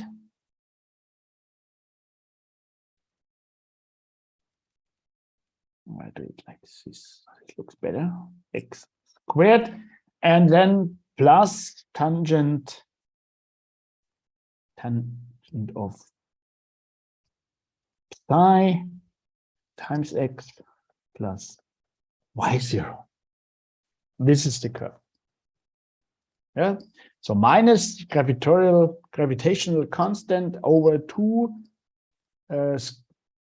squared initial speed. And then here's a cosine squared of the initial angle times x squared. Here the tangent of psi. So this is, don't worry, you don't have to compute such things here. I just show you what is the result if you're a physicist. Maybe this is an example that would be done by a student who studies physics in the first semester, maybe in some tutorial of experimental physics, they will do such a thing. Yeah? And then you need to solve this differential equation and stuff like this, and then you get this here. Okay, this has nothing to do with data science, right? So where does data science now come into play? And then later on, we wonder, where does machine learning come into play? So first, data science and classical data science could solve this in a different way. It could do the following. You know, this is the physics, the standard. This is a closed form solution, what we call a closed form solution. And now a data-based,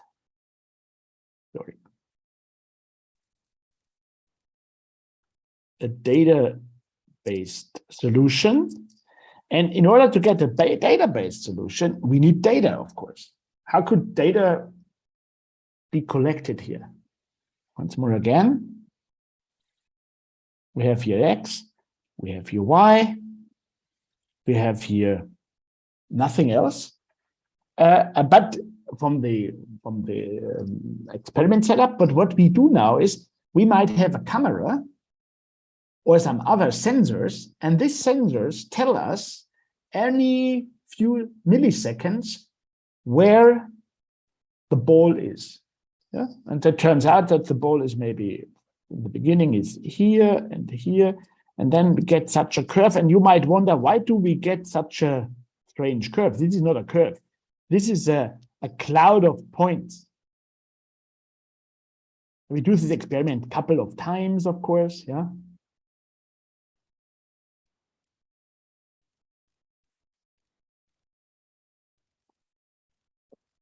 So this is the measurement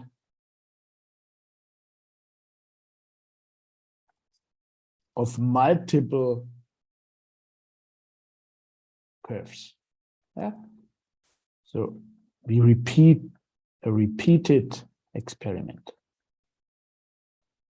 Because one thing is clear, if we want to do it by data, we need lots of experiments and we collect all this data. Yeah? Because, of course, we don't observe such a curve. A ball doesn't take such a curve. This is data that happens if we have many, many experiments. We get this curve. And then what we see, yeah, if you look at that, and you say, aha, the curve might be somehow like this. You will not say the curve is like this. You could do it, but you might say, no, this should be smoother. Yeah? So, and that is actually also was not, of course, in this application, because it's a very trivial application for a physicist. But if this would be, maybe we go back a few centuries back, yeah, when people were thinking about, when Newton was thinking about his stuff, maybe he made observations. Yeah, there is a famous observation that he was lying under the tree, and then an apple fall down and hit his head, and then he was thinking about this. I don't know if this was really true, but let's assume that at that time he could make such observations, and then he would have all this data, and then he would have started to say, okay,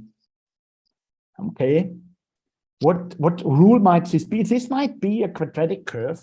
Yeah, and let's look back. We are smarter, yeah, because we know the solution. We see indeed that the curve is a quadratic function. Yeah, y of x depends on the linear function x and on the squared. So this is a polynomial of second order. Yeah, this is a polynomial function of second order. A quadratic function. Yeah. And maybe because he's a very experienced scientist, he would say, yeah, that looks quadratic. And maybe there are good reasons that this is quadratic because I know, and so on. Yeah. Okay, we don't need this, but maybe we say, okay, we have a guess for a mathematical model.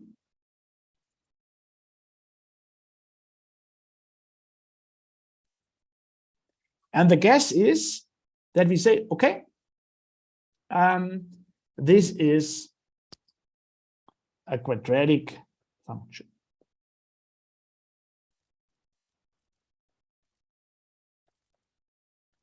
And this looks like follows. We say, okay, y of x is assumed to be alpha times x squared plus beta times x. And then we have a constant gamma. Yeah? So these are the tuning parameters. These are the parameters to be determined of the model. And here has now happened something which is important. We made a decision for a model. And the model is parameterized by parameters. But this is no longer really machine learning because we have decided for a model. And this model might be wrong. Yeah, but maybe it's correct. How would we find out this? We take this model. Maybe we would have said, no, I don't believe in this. I think this is actually a cubic model. And then you would fit the parameters, which we will do now in a second. And then you would see, but with this model, we cannot predict new cases. Maybe we can describe the data that we have, but new cases cannot be predicted. There must be something wrong. And then we change the model, and then maybe we come back to the squared model. And in this case, we know anyway from our physics, yeah, that this is true. Maybe we even know that it is quadratic, but we cannot solve differential equations, cannot solve this stuff. And therefore, since we cannot solve it, let's do it by measurements. Yeah, so we have these measurements here, and we have this model.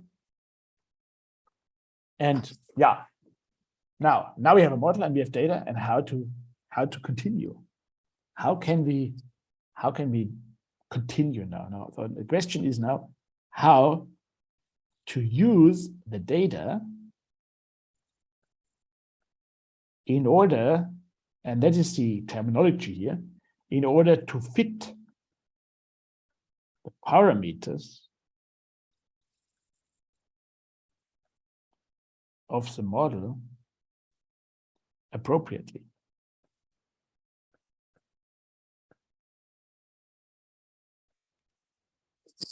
How to do this?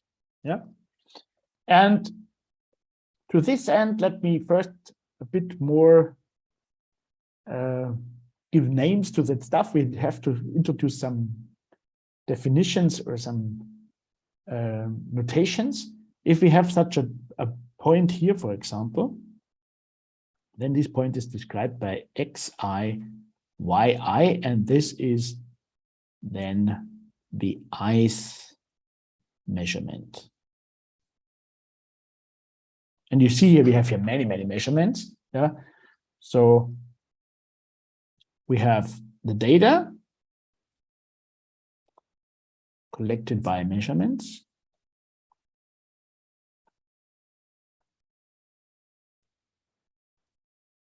And these measurements are not necessarily always perfect. Yeah, there might be errors, measurement errors. Data, and this is the data set consisting of these tuples xi, yi. I is 1 up to how many data points should we assume? N.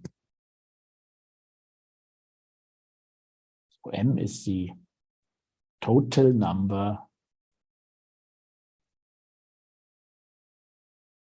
of measurements.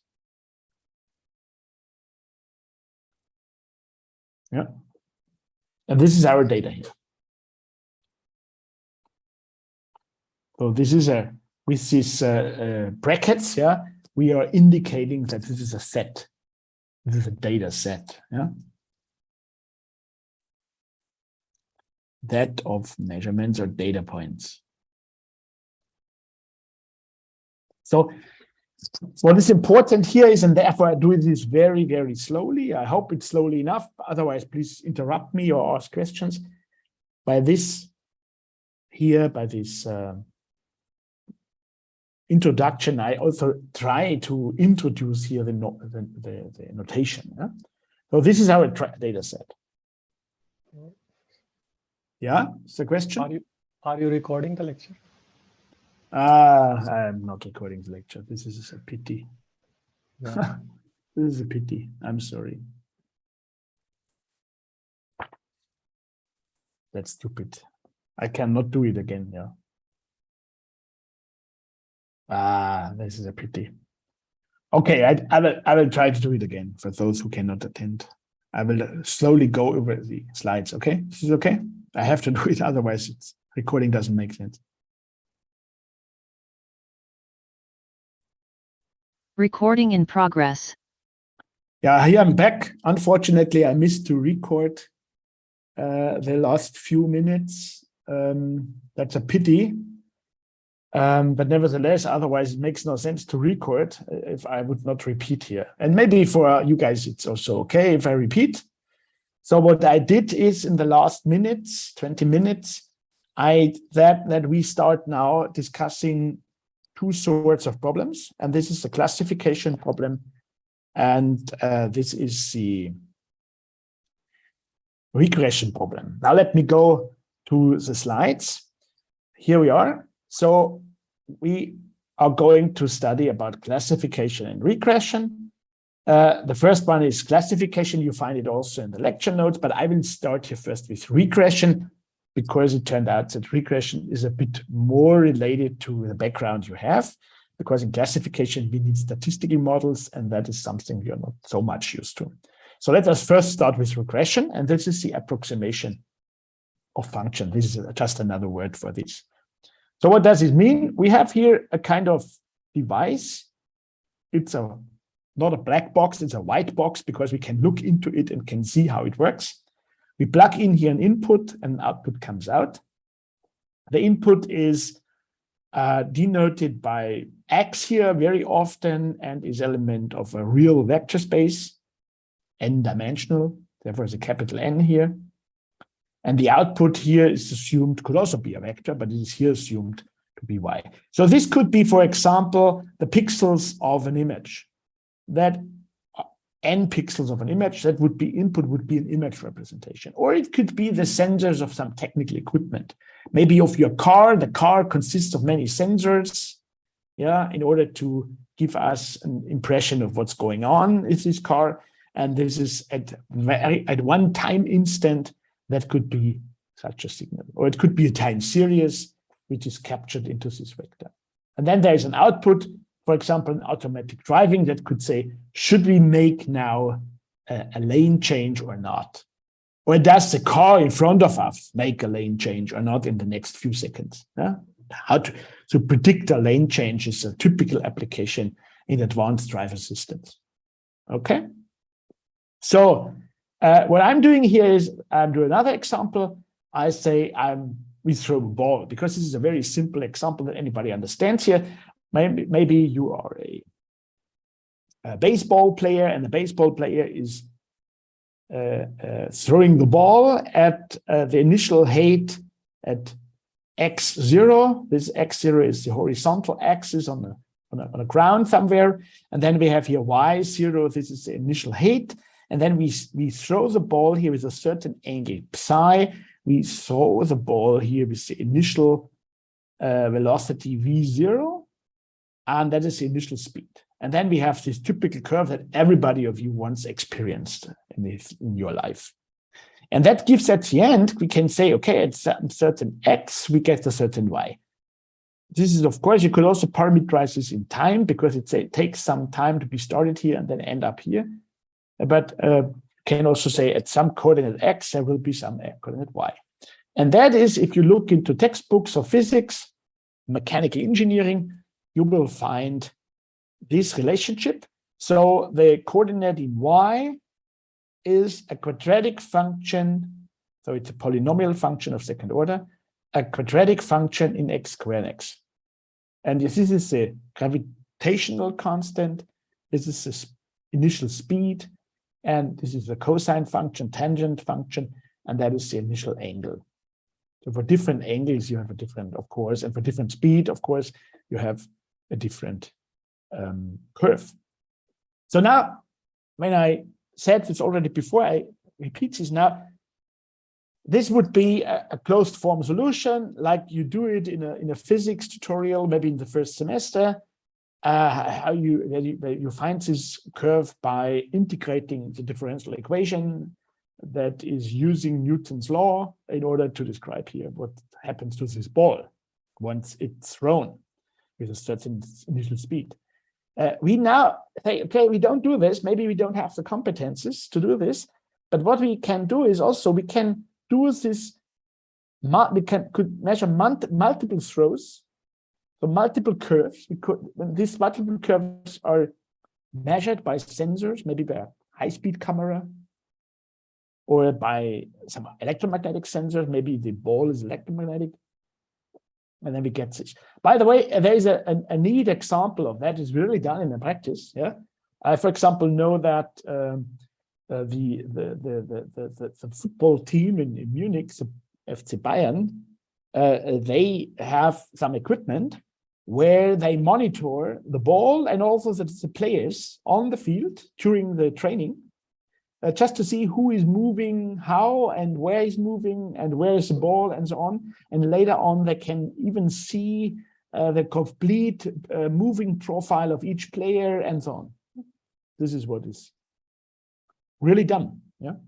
So, but here it's just showing the ball, and I'm quite sure that the baseball players, yeah, in US, when they train, they exercise and practice they're throwing the ball, that they will also have some cameras that capture this stuff here. So we assume we have all this data, and this data is very spread here because we assume that there have been multiple curves, and no curve is the same. Yeah, but always what we assume here is always the same angle. Maybe there's a machine, yeah, always the same angle, always the same speed, but then we have measurement errors, and therefore, therefore it says zigzag, because we have measurement errors. So, and now we assume we have a model. I do not do machine learning. I do just the standard data science approach here.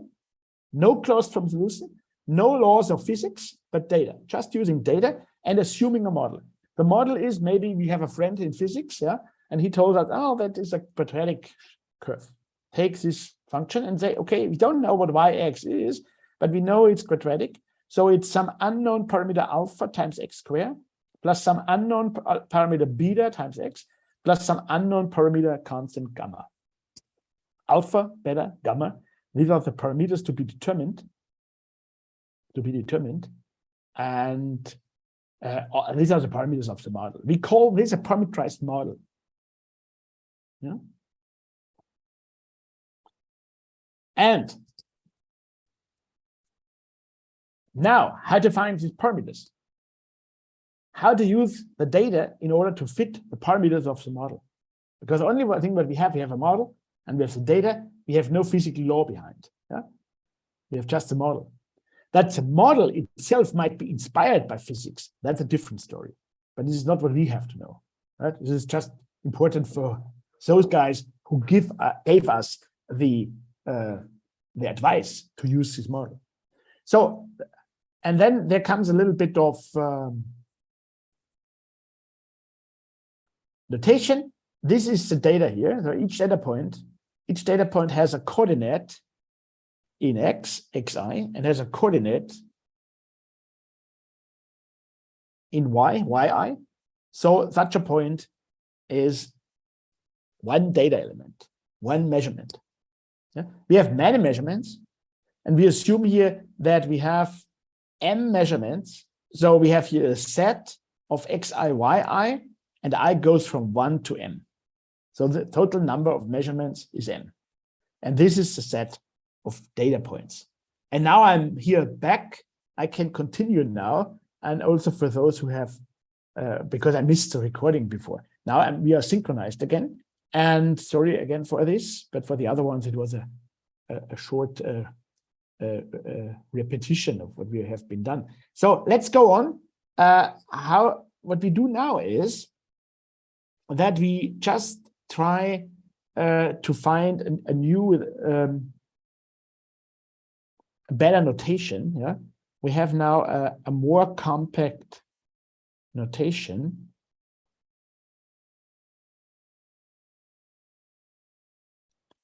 By using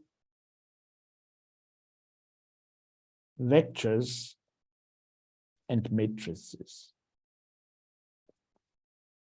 Now we will see how fit you are in this stuff. We will say the following. We will have a parameter vector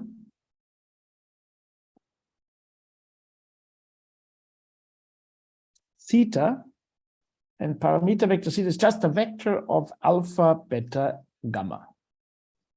Okay, so a vector is nothing else than an array of variables or numbers. Yeah, and we have also the vector 1. This is the one vector. I wrote it like this, and this is just the all ones vector. Yeah? This is 1, 1, only once. Yeah, you will see why. This is just the vector, whatever size it has, and therefore here the dots. It consisting just of vectors of ones, element ones. And this is the vector of R3, and this has here arbitrary size, what we ever we need. Yeah, but maybe for the moment. Oh, okay, doesn't make it too complicated. Make it also 3 dimensions. Oh no, sorry, I was correct. We have here m dimensions even. We will see later on why we need this. We have m dimensions. We have m. If we have m examples, we have here a vector with m entries, and each of the entries is 1. Okay. So what we can now do is that we can say, okay, let's make the first experiment. The first experiment is y1 is, we know the model must be alpha x1 plus b x1 square, beta x1 plus gamma, right? This is for the first measurement. So how does the second measurement look like? Do you know this? This is y2.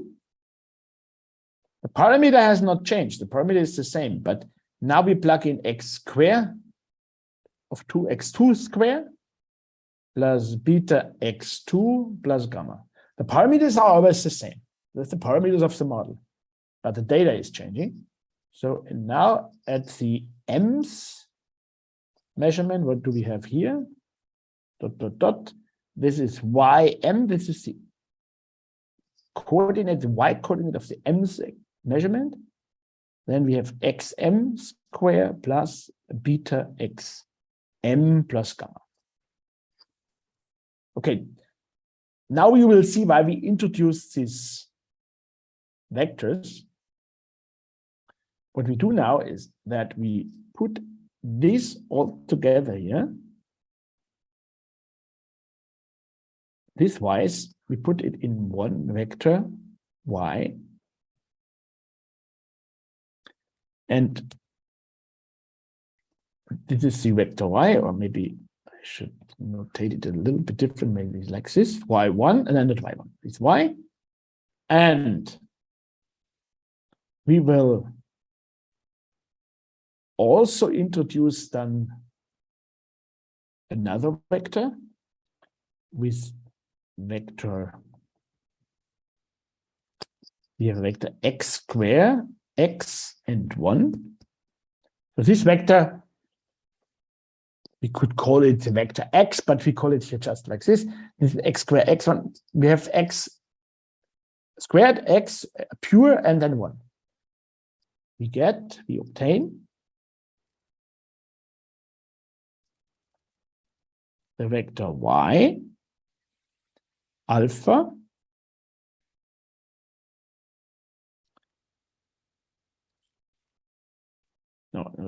we get to theta transpose times x square x1.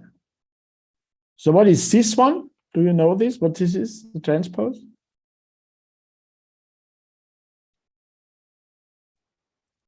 Sorry.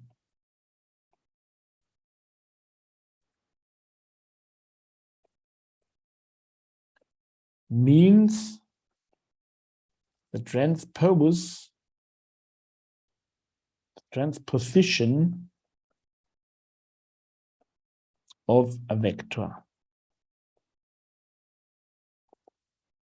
For example, if we have the vector 1, 2, and we take the transpose, then we get from the column vector, we get a row vector, right?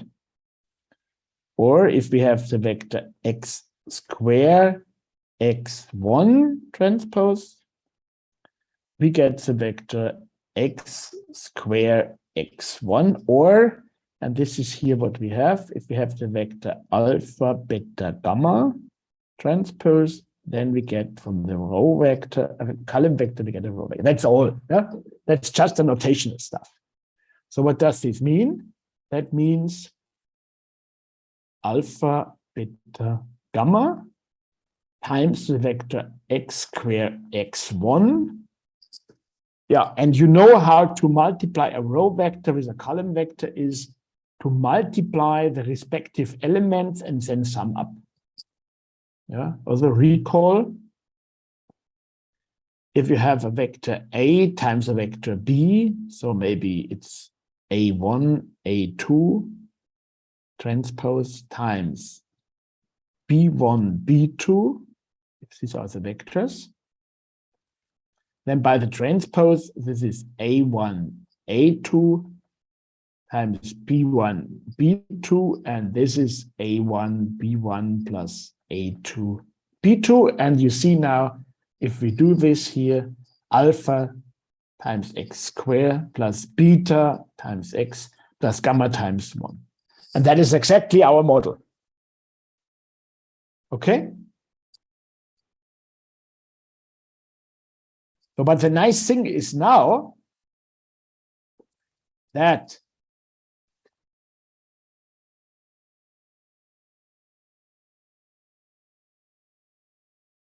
this is now done for many points, not only for one. Yeah. So this is I'm wrong. Yeah. We should here take y. Now if I have a yi, and I have a xi. So this is for one measurement. This means this vector y comes now. I was here not completely correct. Okay, so yi, this is the parameter vector. These are the parameters here.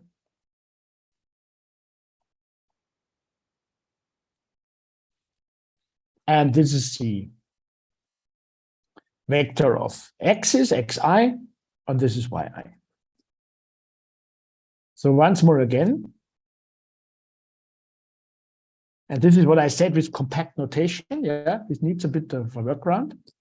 And I have just a few minutes and then we will continue next week. So we have here yi is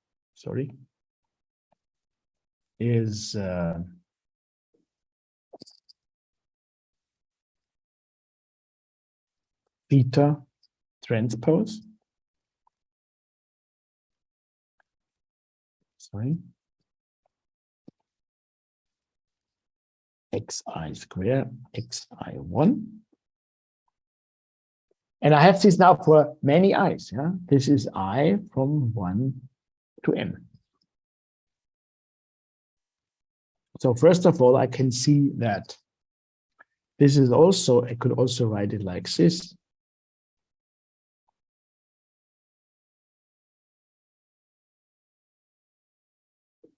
Yeah.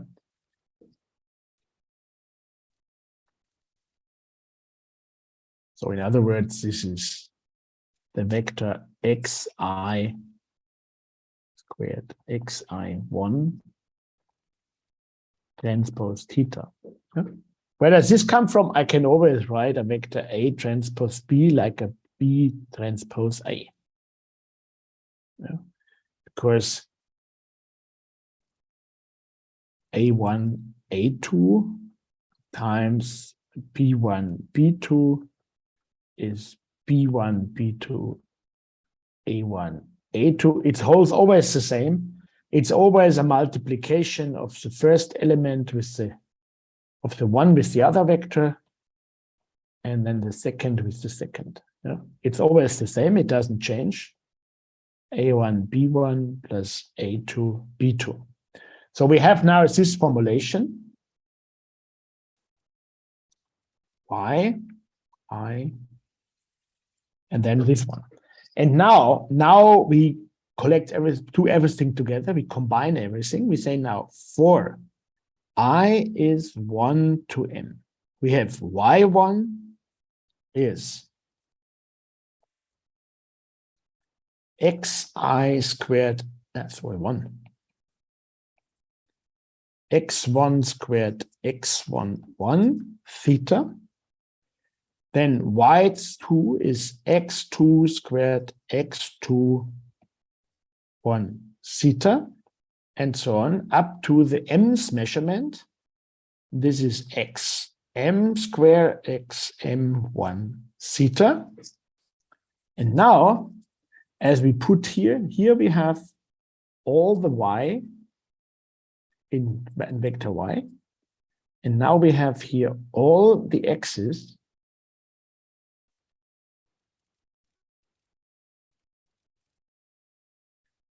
in one big matrix X. This is the matrix. This is the first column of the matrix, the second column, the last column.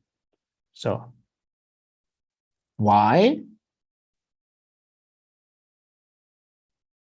is Y1, Y2 up to Ym.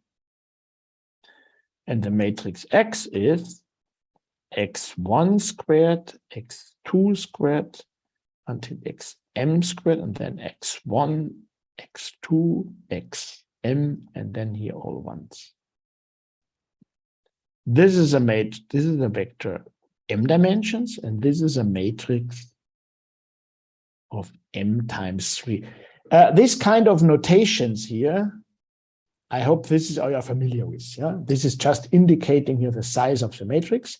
It's a m by 3 matrix, and this is an m-dimensional vector. So now this brings me to the end. Thanks for your patience. The data model, data plus model, is now in the most compact form, the vector y times the matrix X times theta.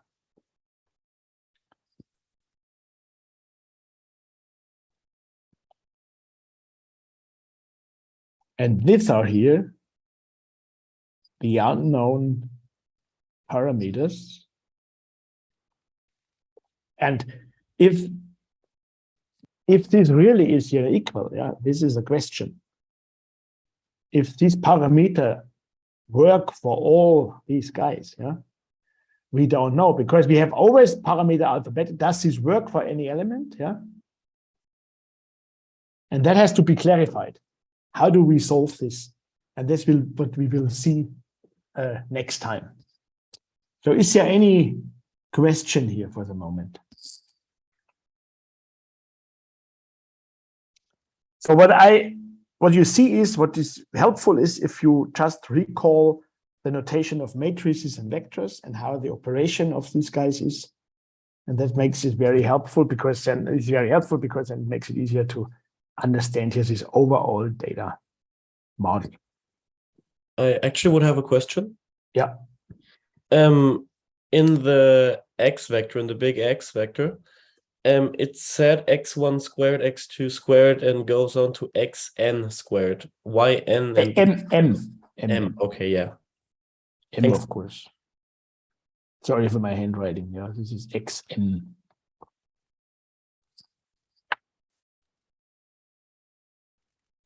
Otherwise, we would not fit the dimensions, because you see here that this is an m-dimensional vector.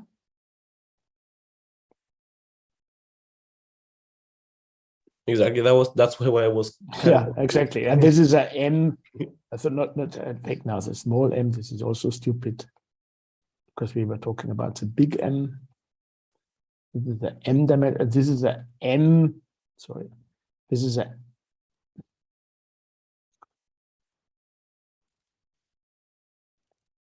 This is a m times 3-dimensional matrix. And that would not be compatible otherwise. Yeah, completely right. So what is very important is I was here by purpose. I was very suggestive. Yeah, this equality will not work here.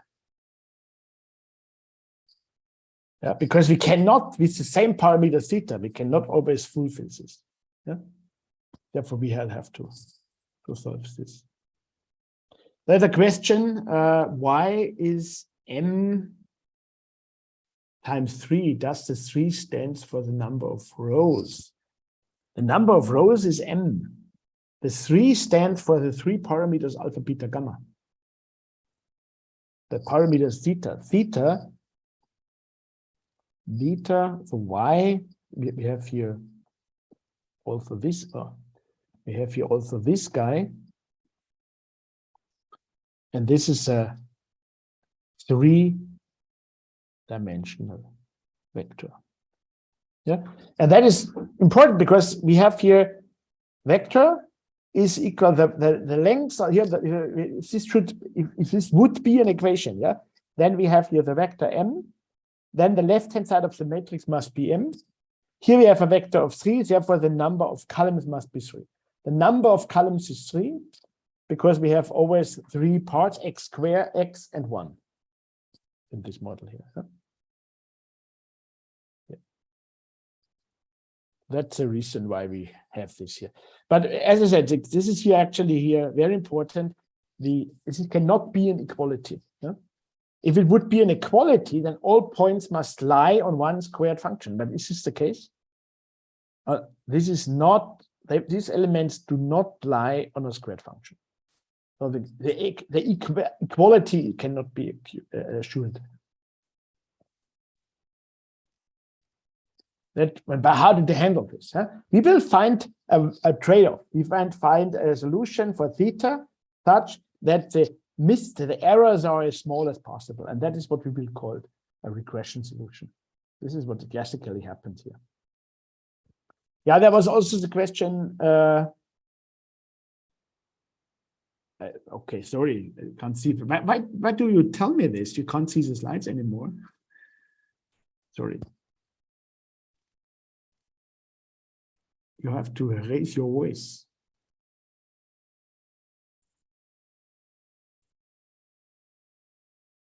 This is what I here said, yeah? Here. This is theta. Theta is three-dimensional. This is m times 3. This is m. M times 3, though this is a compatible formulation of an equation. The problem is only that we will not be able to find theta such as this is really true. Why? Let me go up. This is what I said. These points here, these data points, do not lie on a squared function altogether.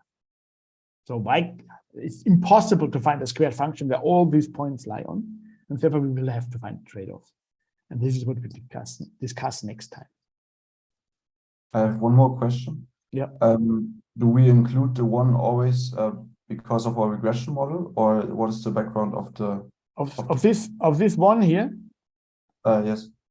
Yeah, because it's this one comes from, if you see the regression model, yeah, that's the answer. Here, you have this gamma. Okay, yeah. And this gamma is not multiplied with x, it's not multiplied with x squared, it's multiplied with, if we want, 1. Yeah, because what we need is here, where is it? Let me see here. Though this formulation here, this is the model. This formulation can be considered to multiply the vector consisting of alpha and beta and gamma with the vector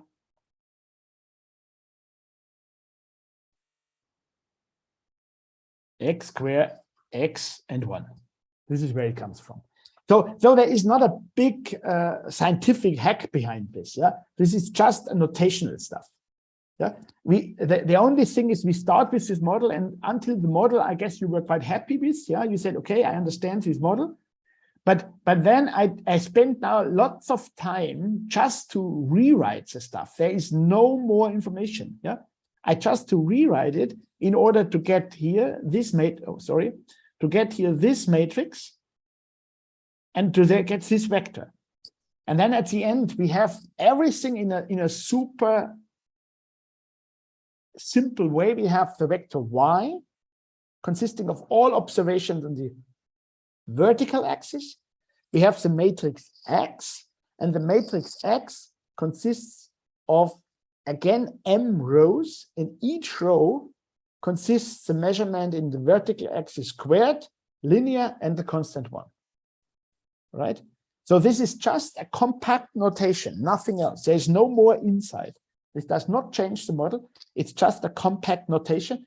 Why do we need this compact notation? Because we see that then the further solution, how to compute theta, that the right-hand side fits best to the left-hand side. It cannot be equal. But how can we choose theta that the right-hand side fits as best as possible to the left-hand side?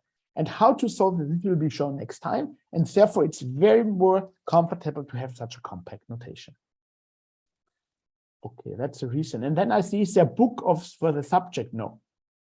There are, of course, books, but it doesn't make sense to recommend this to you because this is typically written for engineers or computer scientists. And I'm not sure if this is really helpful for you. And therefore, I do this very, very slowly. Yeah.